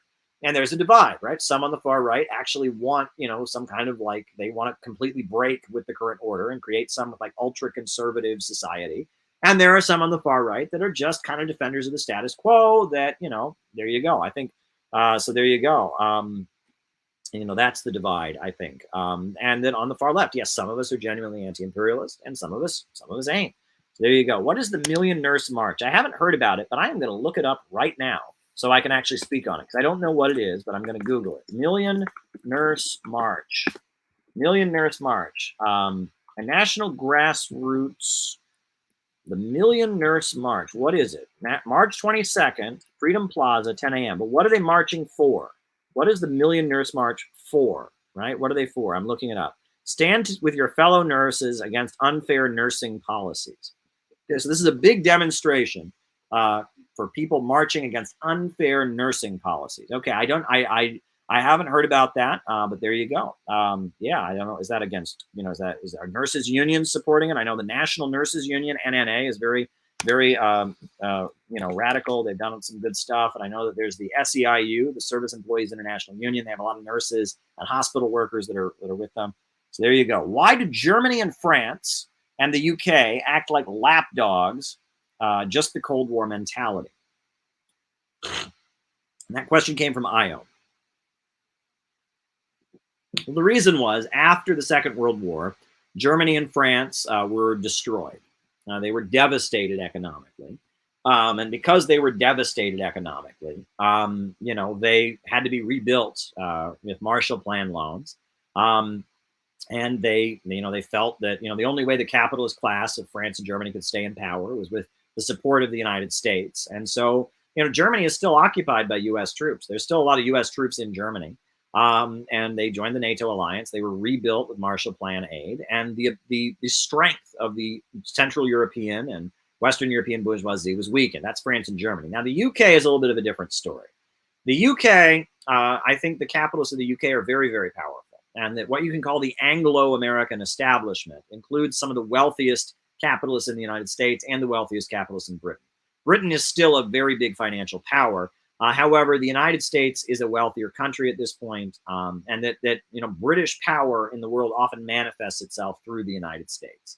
What you can call the Eastern establishment of the United States, some of the wealthiest people in the United States are very tied in with the British economy. There's an important book called The Anglo-American Establishment, that kind of gets into this.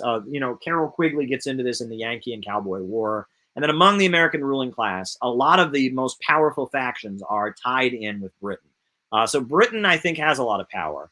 France and Germany are quite weak in comparison to, into the United States. And that, they're forced to work against their own interest a lot. Now, the French really like nuclear power.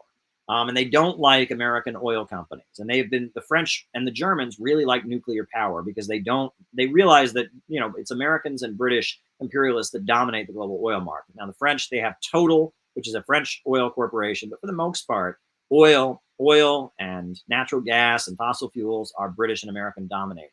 And so that's why, you'll see the Germans and the French really pushing nuclear power. There was an incident that happened that many people are not aware of.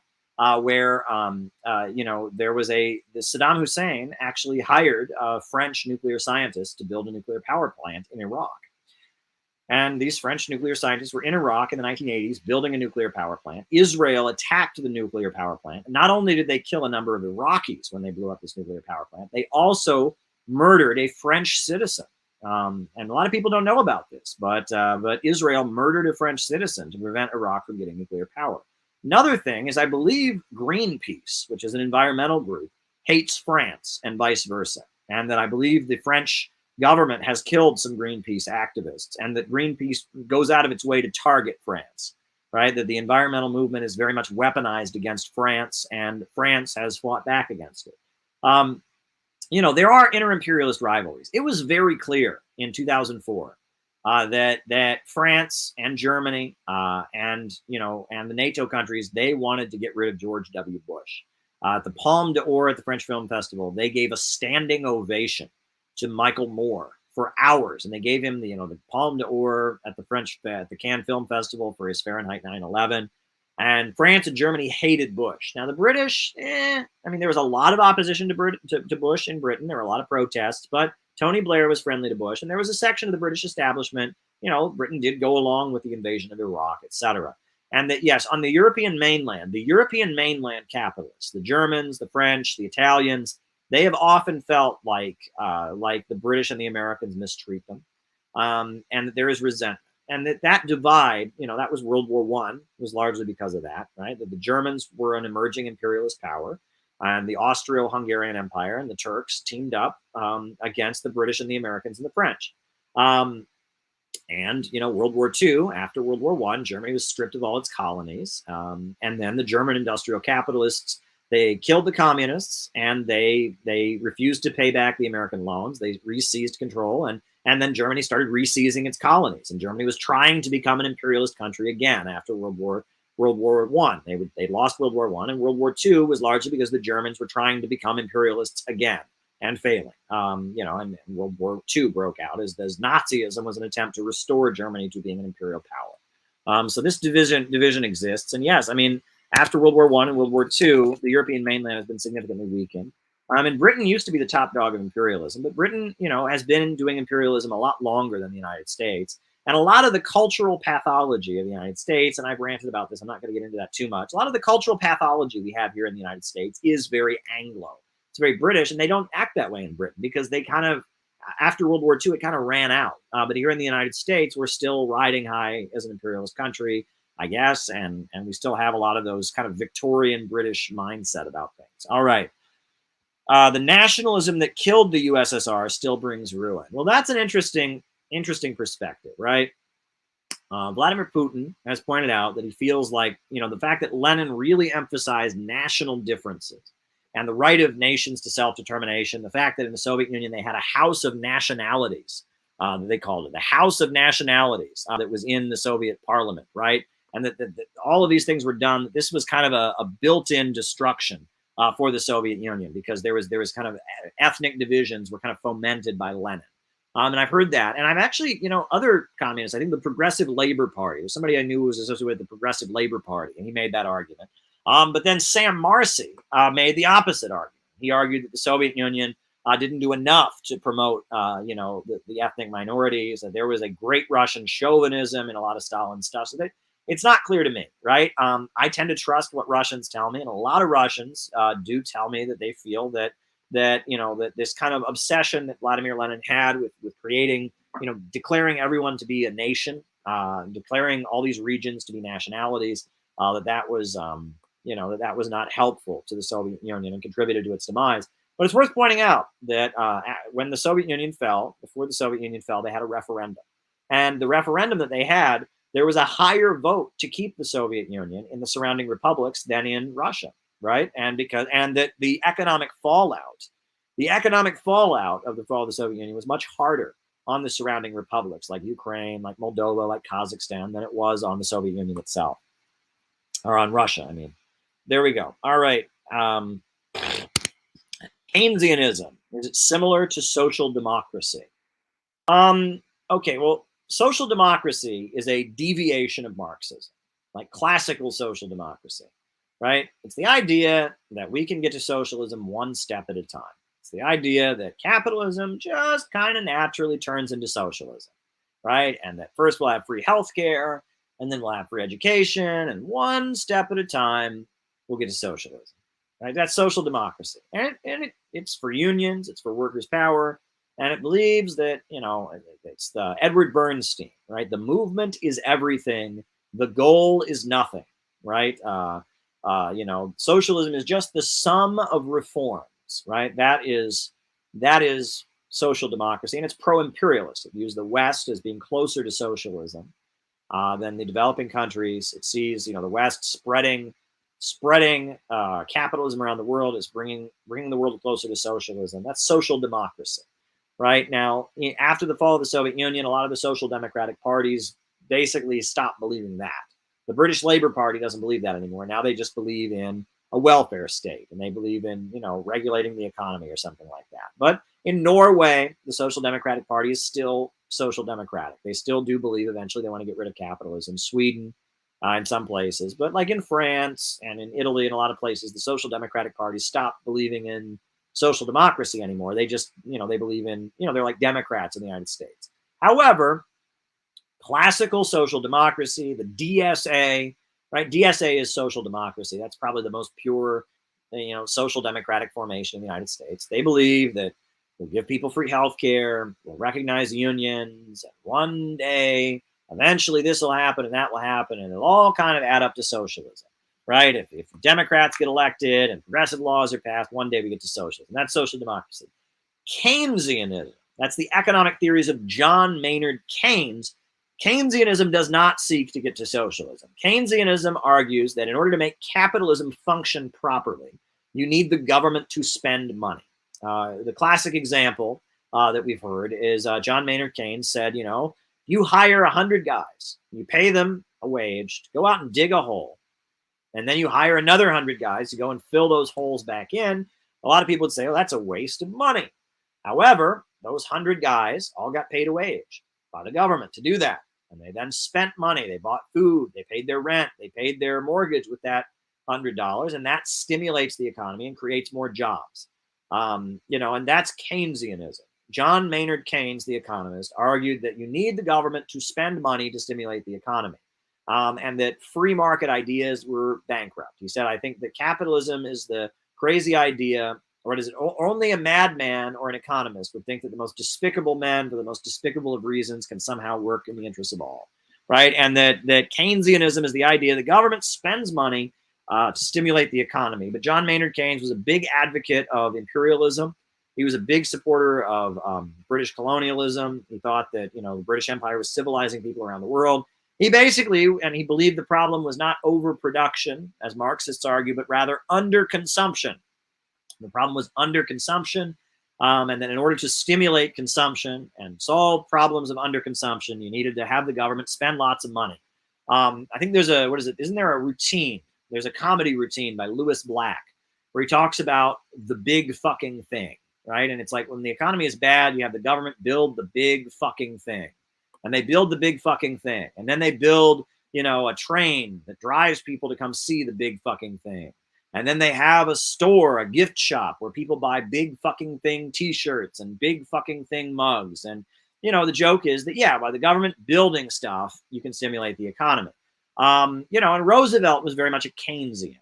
However, you know, the question is, do you have the government just dig holes, or do you have the government build infrastructure? And Roosevelt built infrastructure that could lay the basis for a stronger economy. He didn't just have people dig holes, right? And so it was a special kind of Keynesianism that was focused. You had Vannevar Bush and various voices in the Roosevelt administration who said, well, if we build highways, bridges, power plants, that can lay the basis for a stronger economy. So they weren't just digging holes. Keynes was all about just digging holes. Roosevelt is saying, well, no, we want to build infrastructure. And then you have Schacht, who was the Nazi economist. And he said, no, he was opposed to ditch digging. He didn't want people to just dig holes. He said he wanted people to build military hardware, and he wanted people to build concentration camps and a prison system. Like, you know, Schacht was the founder of the prison industrial complex, the founder of the military industrial complex.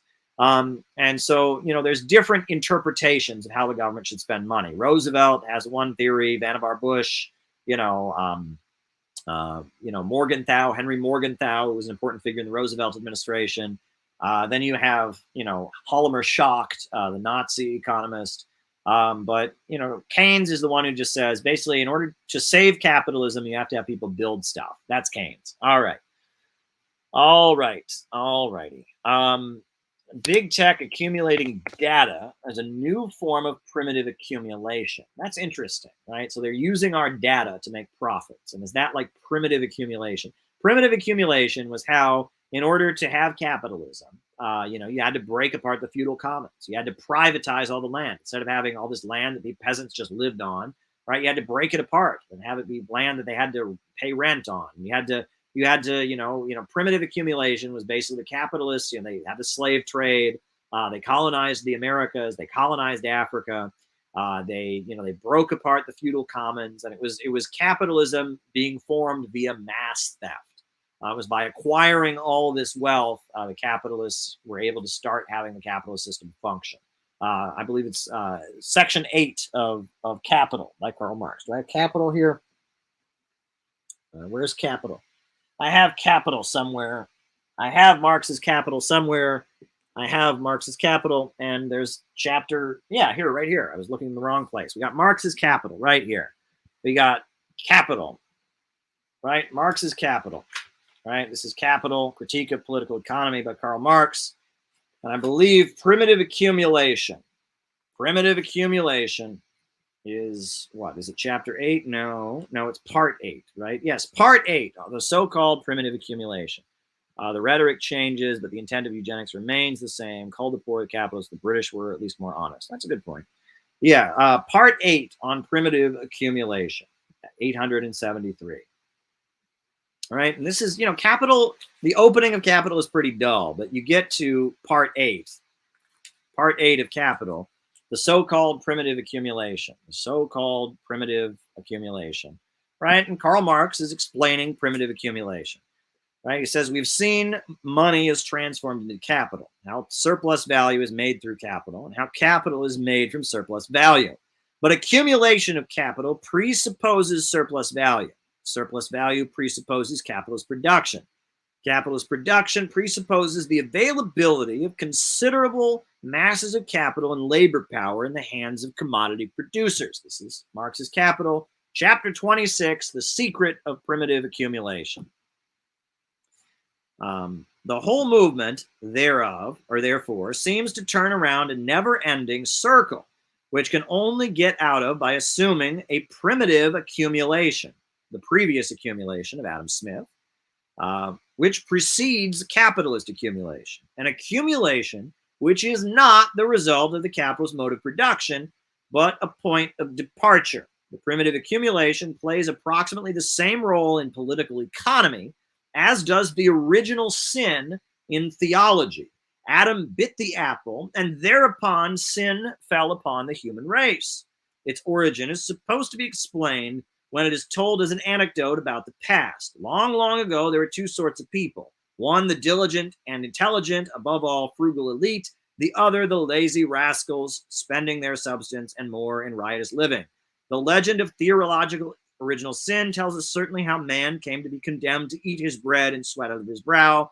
But the history of economic original sin reveals to us that there are people to whom this is by no means essential. Never mind, thus it came to pass that the former accumulated wealth, and latter finally had nothing to sell except their own skins. And from this original sin dates the poverty of the great majority, who despite their labor have up to now nothing to sell but themselves, and the wealth of the few increases constantly, although they have long ceased to work.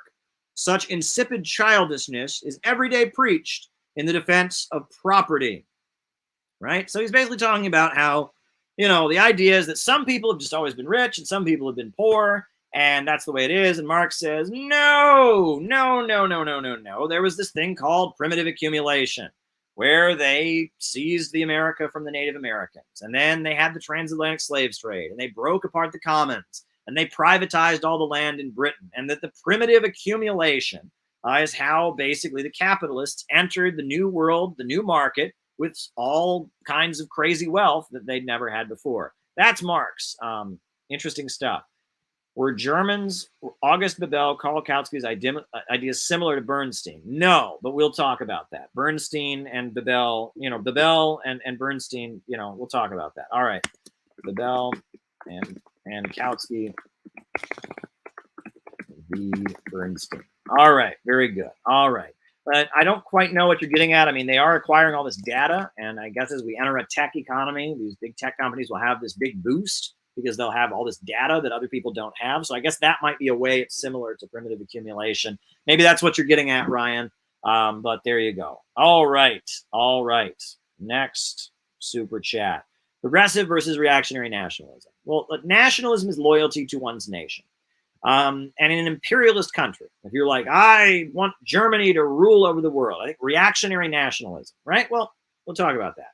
So the German national anthem. Someone's going to clip this. I know someone's going to clip this and try to use it against me and say I'm a Nazi. I don't care, whatever. The German national anthem before World War II. In 1848, you had the German Revolution. And Germany was a bunch of different kingdoms, Bavaria and Prussia and all these different places. There's a bunch of different feudal kingdoms. And the peasants of Germany and the communists of Germany and the democratic liberals of Germany and the capitalists, they rose up in 1848 demanding the creation of a German nation state.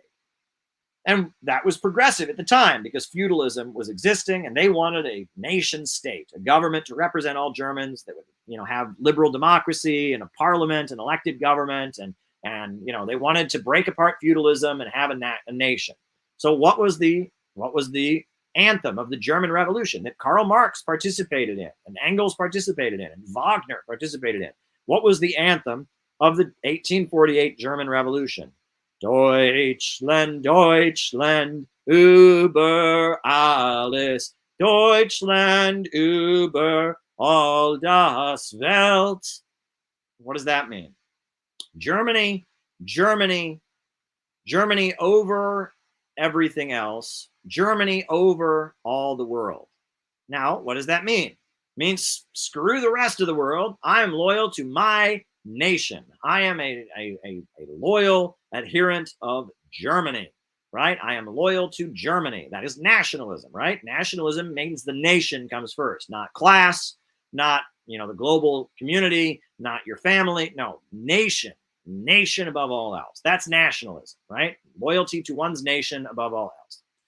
And in 1848, they called 1848 was the year there were all these revolutions that happened all over Europe, and they called it the Spring of Nations because it was a wave of revolutions demanding the creation of modern nation states. That's what it was. And in 1848, that was a very progressive song because nations were emerging out of feudalism, right? And so, Karl Marx and Friedrich Engels and Richard Wagner and all kinds of people, the Amish people, the Anabaptists, the fanatical Anabaptist Germans and peasants and all kinds of people were marching into battle. Deutschland, Deutschland, über alles, Deutschland, über all das Welt, right? Chanting Germany above all else. And that's what they were fighting for. They were fighting for a nation. However, Germany became an imperialist country, right? And Germany was colonizing Africa, and it colonized parts of China, and it colonized different parts of the world and was exploiting people. And German corporations were holding back development around the world. And if you were a German nationalist, you said, great, that's great. Well, colonize the people in Africa, keep them poor, work them hard, and they'll produce stuff, and that'll make Germany wealthier. The Nazis, when they had World War II, they were reactionary nationalists because in the name of German nationalism, they were engaging in colonialism and imperialism and genocide. But in their mindset, hey, it's for Germany, it's for our nation. And that's reactionary nationalism, right? So nationalism, when it started, was progressive because it was overthrowing feudalism. And then the nationalism of the West became a justification for colonialism and imperialism, right? Another nationalist song, right? While we're on here, what? The anthem of the British Navy, right? So cheer up, me lads, for to glory we steer, to bring something new to the wonderful year, right? What is it? Oh, Jesus, call you like slaves, for who is so free as the sons of the waves? Heart of oak are our ships, heart of oak are our men. We'll always be ready, steady boys, steady. We'll fight and we'll conquer again and again. That's the anthem of the British Navy. We'll fight and we'll conquer again, right? Britain is going to conquer the whole world, right? Well, their nation above all else, right? The British nation is going to conquer. What is the last verse of the Star-Spangled Banner? Not the first verse, not the first verse. What's the last verse of the Star-Spangled Banner, right? Right? And conquer we must when our cause it is just, and this be our motto, in God is our trust, and the Star-Spangled Banner in triumph shall wave o'er the land of the free and the home of the brave, right? And the United States is not a nation and has never been one, but if you thought the United States was a nation, you would like that. And conquer we must, for our cause it is just, and this be our motto, in God be our trust, right? You would support that, right? The idea is your nation is dominating the world. That's reactionary nationalism. Deutschland über alles, as sung by the Nazis, as sung by the Kaiser, to justify colonialism and imperialism is reactionary, right? Heart of oak are our ships, we'll fight and we'll conquer again and again. That is reactionary nationalism, to justify colonialism and imperialism, right? Conquer we must, for our cause it is just. That's reactionary, right? However, what if you're in Africa, right? If you are, in Zimbabwe, which was colonized by the British, and it's Rhodesia, right? And the British have colonized you, and there's a bunch of British settlers, and you're teaming up with the people of Zimbabwe to fight against the British. And you say, we Zimbabweans, we've been oppressed. We live in an apartheid regime, and we are being oppressed. Well, you fight for the nation of Zimbabwe against Rhodesia and against the British colonialists. That's progressive nationalism, right? And if you're a black person in the United States and you say we black people have been oppressed on the basis of our nation, right? Malcolm X would say, we're a black nation, black people have been oppressed, and he said black nationalism, that's progressive. Nationalism among oppressed nationalities is progressive. Nationalism among imperialist powers is reactionary. Originally, nationalism was progressive because it was overturning feudalism. That's what nationalism is. A lot of singing there. A lot of singing there. All right. All right. All right. Okay.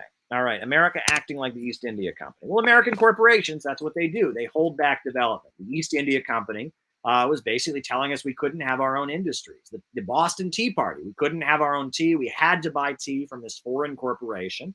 We couldn't develop our own industries. We had to import all our products from the East India Company, from other companies. They were holding back development. And that's what American companies do around the world. That's imperialism, holding back economic development. Yes. Why did the Soviet Union not create its own SWIFT? Yeah, they did. It was called Commie-Con, right? Read all about it. It wasn't like there were no computers back then, but Commie-Con after World War II, right? The communist bloc, I mean, that was kind of like SWIFT. I mean, it was like they had transactions, they traded with each other. It was called Commie-Con. All right, Harry Haywood. Who is Harry Haywood? Harry Haywood was the leader of the African Blood Brotherhood, which was a revolutionary self-defense group of African Americans, black people fighting against racism, fighting the Klan. And the African Blood Brotherhood merged into the Communist Party. When the Communist Party was formed, they merged into it during the 1920s. And eventually, Harry Haywood became a prominent leader of the the Communist Party, and he was the exponent of their Black Nation thesis, their concept of the Black Belt South, that black people in the United States constitute a nation, a colonized nation that's oppressed by imperialism. And black nationalism was something the Communist Party supported. And Harry Haywood was the author of a lot of the theories of the Communist Party, the writings of the Communist Party on the Black Belt question. And he was a prominent leader of the Communist Party USA. He went to the Soviet Union. He met Stalin many times. He wrote a very good autobiography called Black Bolshevik that I recommend. And he was kicked out of the Communist Party when, in 1957, the Communist Party officially denounced the Black Nation thesis, right? Earl Browder kind of backed away from the Black Nation thesis during the 1930s. But then when William Z. Foster came to power again after the Second World War in 1945, when the Communist Party was reestablished, they reestablished their support for Black nationalism. Claudia Jones, she wrote a very important piece attacking, Browder for denouncing the Black Belt thesis, and that, in the 1940s, the Communist Party once again believed in Black nationalism and the Black Belt thesis. But then in 1957, 1956, you had the secret speech by Khrushchev denouncing Stalin. And then in 1957, Harry Haywood ultimately, he was kicked out of the Communist Party. The Communist Party denounced the Black Belt thesis, denounced Black nationalism, began supporting the civil rights movement and opposing Malcolm X. So that was that. But Harry Haywood is a very important figure, and I recommend reading his autobiography. It's a very good book, Black Bolshevik. I also recommend, one of my favorite memoirs is by Nelson Peary. I find him to be an amazing writer. Nelson Peary. And he was in the Communist Party around the same time, and he wrote a very good memoir called Black Radical about the struggle for the Black Belt thesis. What did Mao do to industrialize China? Mao built China's first steel mills. Mao mobilized the population to build storm levees so they didn't have people dying of flooding all the time. Mao had a campaign to get rid of drug addiction. They wiped out the drug dealers in China. And the scourge of opium addiction had just, killed millions of people in China. Mao wiped it out. He wiped out the scourge of opium addiction in China. Mao's industrialization laid the basis for what Deng Xiaoping did later. If it hadn't been for Mao and his industrialization of China with Soviet support, China would never be what it is today. Now, that said, there was the Great Leap Forward, in which a lot of the policies, that was an attempt to speed ahead with industrialization after the Soviet Union gave them aid. That didn't work out too well. The Great Leap Forward was a disaster. And really the industrialization of China really sped up when Deng Xiaoping came to power. But Mao laid the foundations. Mao absolutely laid the foundations. It was Mao and the Soviet Union that brought tractors to the countryside. They called them iron oxen. And, if it hadn't been for Mao, there would never have been tractors in the Chinese countryside to grow crops with. If it hadn't been for Mao, China would never have had steel mills. It would have never had power plants. Mao laid the foundation, right? He laid the foundation, and then the Soviet Union stabbed him in the back. And they pulled out their aid.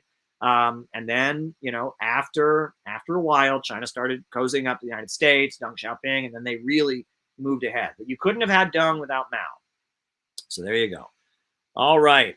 Stalin said imperialism also enslaves big nations. That's true. Imperialism is a mechanism for stabilizing capitalism in the Western countries, stratifying the working class here at home, creating an aristocracy of labor that keeps the working class here divided. You are absolutely right. All right. Grace Lee Boggs. Grace Lee Boggs is a new left theoretician. She was, from what I understand, so there was a leader, it was a Trotskyite, an African-American Trotskyite named CLR James. And his fake name, his party name was Johnson. He went by Johnson, but his name was CLR James. He wrote Black Jacobins, which was a history of the Haitian Revolution. He was an African-American Trotskyite. And he was in the Socialist Workers' Party, and he came to the conclusion he didn't think that the Soviet Union was a deformed workers' state. He said it was state capitalist. So he broke. But he was part of his followers. There was somebody named Forrest, and they were called the Johnson Forrest Tendency. The Johnson Forrest Tendency. Crazy story. It's the Johnson Forrest Tendency. Crazy story. So, I heard this story. It's like an urban legend, but supposedly there were a group of anti-war hippies, guys who smoked a lot of weed back in the 60s. They're smoking weed and going to anti-war rallies and protesting the man, long hair and beards. And they wanted to get their FBI files from the government.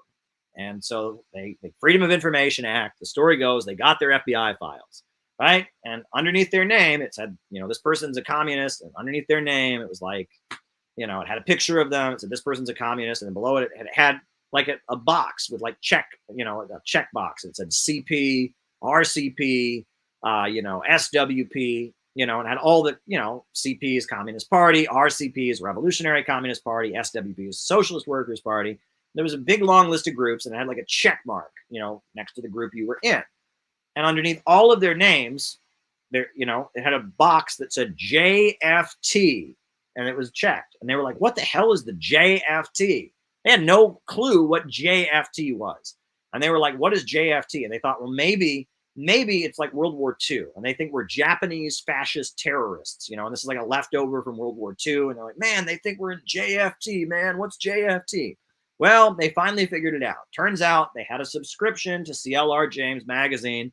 And so JFT stood for Johnson Forrest Tendency, the Johnson Forrest Tendency, the JFT, right? The Johnson Forrest Tendency. Grace Lee Boggs was a Chinese-American intellectual woman, and she was part of the Johnson Forrest Tendency. And there was a Russian woman too, Raya something or other, and she was part of that. And they were Marxist humanists, right? They it's part of the new left, right? They didn't like the Soviet Union, they didn't like China, they didn't like Cuba, they liked, they were into the new left, and it was, if you ever, I believe one of the quotes from them is they would say that you said, hey, the Soviet Union doubled the life expectancy. They would say, human beings are not hogs and sheep. Like, who cares about raising the life expectancy? What about freedom? And, it's this new left current, right? I think John Paul Sartre, I think they drew from John Paul Sartre, existentialism. They're into existentialism, and it's CLR James and Grace Lee Boggs and Raya something or other. And yeah, I mean, that's who they are, right? The Johnson Forrest Tendency. And I think now there's something called News and Letters, and there's Marxist Humanist Initiative. And yeah, it's they're new lefts, and they're into IDPol and feminism and identity politics. And a lot of them supported the bombing of Libya, actually. A lot of them actually supported the bombing of Libya. So yeah, it's a new left current. The Grace Lee Boggs Institute is in Detroit. I think it's like the foundation that Grace Lee Boggs set up. And it's still around. The Boggs Institute, it's called. So there you go. It's like a think tank or something. It's like an academic foundation that they set up. All righty. Next question. Last one. How are Bebel and Kautsky different than Bernstein? Edward Bernstein was the guy who said the movement is everything, the goal is nothing. Capitalism just kind of naturally turns into socialism. Whereas August Bebel and Karl Kautsky, who were leaders of the German Social Democratic Party, they said that's not correct. The main difference was that they believed you should not join a capitalist government, right? Bernstein was saying basically, since capitalism just kind of naturally turns into socialism, we can join capitalist parties, we can serve in capitalist administrations. Bernstein and Bebel said no, right? The working class has to take power. We need a proletarian socialist government to take power. There is an event horizon. The state has to change hands. We need a new state. They were clinging to a basic, they were still clinging to most of the Marxist narrative. Bernstein is basically saying there is no revolution. Whereas Kautsky and Bebel, they maintained that, they kind of fought for maintaining some revolutionary aspects of Marxism, right? That was Kautsky. Now, ultimately, when World War I came, they supported World War I. They sold out the revolution, but they maintained a more revolutionary energy, right? Bernstein was associated with revisionist Marxism, like breaking with the Second International, joining capitalist parties, but using kind of a Marxian influence, revisionist Marxism. Whereas Kautsky and August Bebel, they built the German Social Democratic Party. I think I have a Kautsky book here, right? I think I have The Class Struggle. And on paper, Kautsky sounds pretty good, right? On paper, Kautsky sounds pretty good. It's The Class Struggle by Karl Kautsky. It sounds pretty darn good on paper, but they didn't mean it. They built up this huge apparatus, labor unions, community groups, and when the crisis came, World War I, they sold out and they supported it. And they, even though it had this revolutionary line, and it seemed like a mass revolutionary movement, millions of members, the class struggle, when push came to shove, because they built up this huge apparatus under capitalism, they were too afraid of risking it. And so they ended up becoming supporters of German imperialism. And it's a shame, but yeah, German social democracy, seemed much more revolutionary, right? It wasn't, Edward Bernstein was basically, saying, throw in the towel, we don't need a revolutionary movement. German social democracy seemed good on the surface, but, it had become too embedded in German capitalist society. It was not a revolutionary conspiracy, right? The Bolsheviks were a revolutionary conspiracy. They were saying, our goal is to make a revolution. That's it, right? German social democracy was kind of a secular religion, right? It was this group of labor unions, this group of community organizations, it was members of parliament. It was this mass movement. It was so widespread in German society and so big that even though it had revolutionary pretensions, it became almost a part of the German state. And because it became part of the German state, even though it had revolutionary pretensions, when the crisis came, they couldn't be revolutionary. And that's, Rosa Luxemburg critiques it and says basically, look, you built this big apparatus, and when the time came to make a revolution, it didn't work, right? And yeah, that's kind of what happened there. So, and then, after the Russian Revolution, they denounced the Russian Revolution, and they became very awful. But they seemed very revolutionary until World War I. Until the revolution actually happened, they seemed very revolutionary, right? And there's a lot of people like that. They're for revolution until it happens, then they're against it. And there are people that are against counter-revolution until it happens, and then they find an excuse to support it. There's a lot of that in the Marxist movement. A lot of that. People that are for a revolution until it happens. They're against war until it happens, right? They're against counter-revolution until it happens, right? These people. There's a lot of people. If you'd asked a lot of the people that are shills and supporting the attack on Russia right now, repeating all the lies against Russia, if you'd asked them 5 years ago, are you for a war? They'd say, no, I'm not for a war. But now look what they're doing. They're creating a war. They're against the war until it happens, right? Libya, right? All these people, if you'd asked them 5-6 years before the bombing of Libya, hey, you want the USA to bomb Libya? They said, no, I'm against it. But, then it happened, right? And and part of that is when you're caught up in the society, when you forget that what we are about, we are a revolutionary movement. We are opposed to the society around us, all right? And it gets messy. We're patriotic.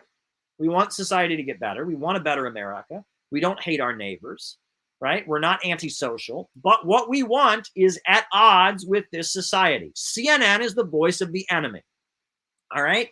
CNN is the voice of the enemy. Our college professors are the voice of the enemy, right? NPR is the voice of the enemy, right? And that we are at odds with this society.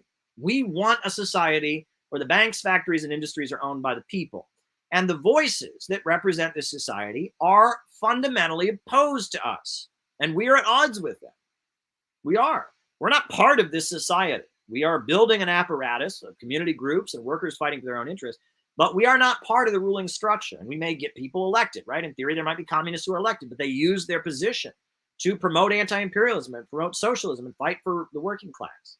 They are elected revolutionaries. Charles Barron, the city council member in New York City, calls himself an elected revolutionary, right? And that we are not part of their system. And that NPR and your college professor and your high school history teacher and CNN are the enemy. And what they preach is fundamentally opposed to what we're about. And there's a lot of people who can read books, they can read this, and they can read that, and they can feel all revolutionary, but at the end of the day, they don't get through their heads that they're at odds with the society around them. And when this society says Gaddafi's a bad guy, we got to invade Libya, when this society says Putin's a bad guy, we got to attack Russia, they find an excuse to go along with it. Because at the end of the day, this is just a lark for them, right? It's a fun intellectual exercise. It's a hypothetical. It's an edgy critique. It's a way to justify their pessimism. But they don't really feel in their bones opposed to the society. And that is why when it happens, they go along with it. They're for the revolution until it happens, then they're against it. They're against the war until it happens, and then they support it because they are still seeing themselves as part of this society. They think CNN is their friend. They think NPR is their friend. They think the American university system is their friend, and they can't get through their heads that no, like you are going to be the only person in your college history class who says, no, Stalin raised millions up from poverty. And people are going to be like, you don't really believe that, do you? Well, that's how it's going to be.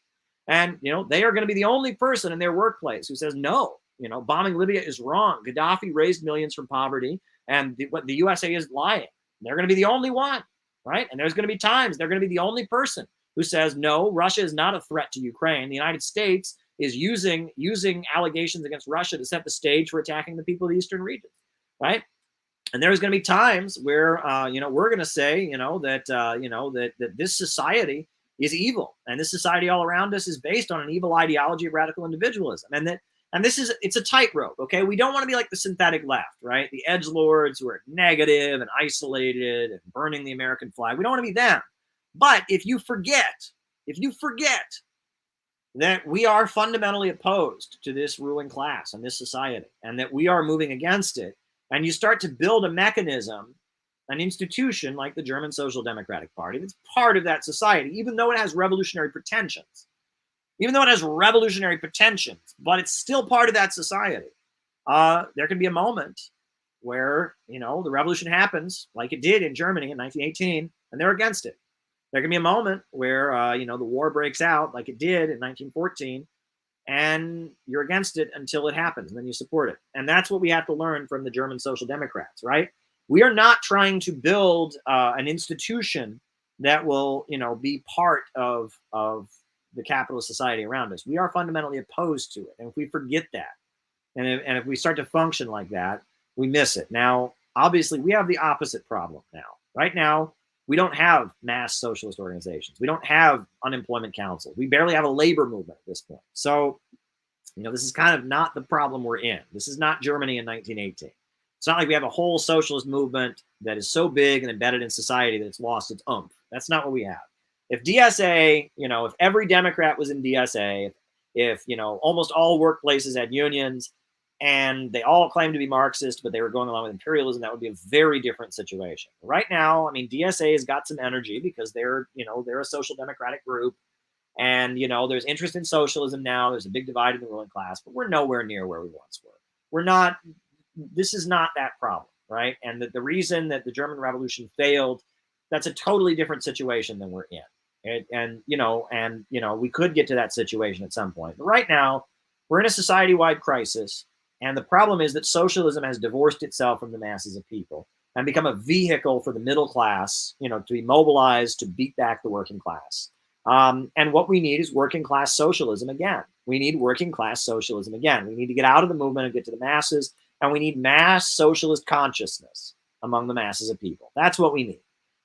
So we're not in that situation, but it's worth studying and it's worth knowing about. All right, folks. I think that is where we're going to end it for tonight. What were the circumstances of Harry Truman's 1944 vice presidential nomination? Was it a type of a coup? Yes, yes, it was. And thank you for that super chat question, Sam. I'm sorry, I just saw that now. I hope you're still watching.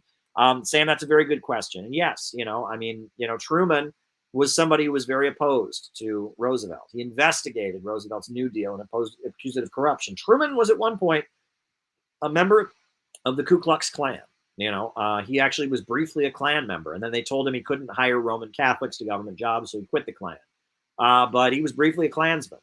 He was a politician from Missouri who was not a progressive. He replaced Henry Wallace. Henry Wallace was a progressive, was a socialist, was a supporter of the Soviet Union, was opposed to the Cold War, and he was removed from the ticket. Yeah, I mean, that was very much a coup, right? Roosevelt was forced to compromise with the Dixiecrats and the Southern Democrats and the racists and put Harry Truman on the ticket. And Harry Truman was very much a break with the anti-imperialism of Roosevelt, with Roosevelt's, Popular Front and, a positive view of the Soviet Union, et cetera.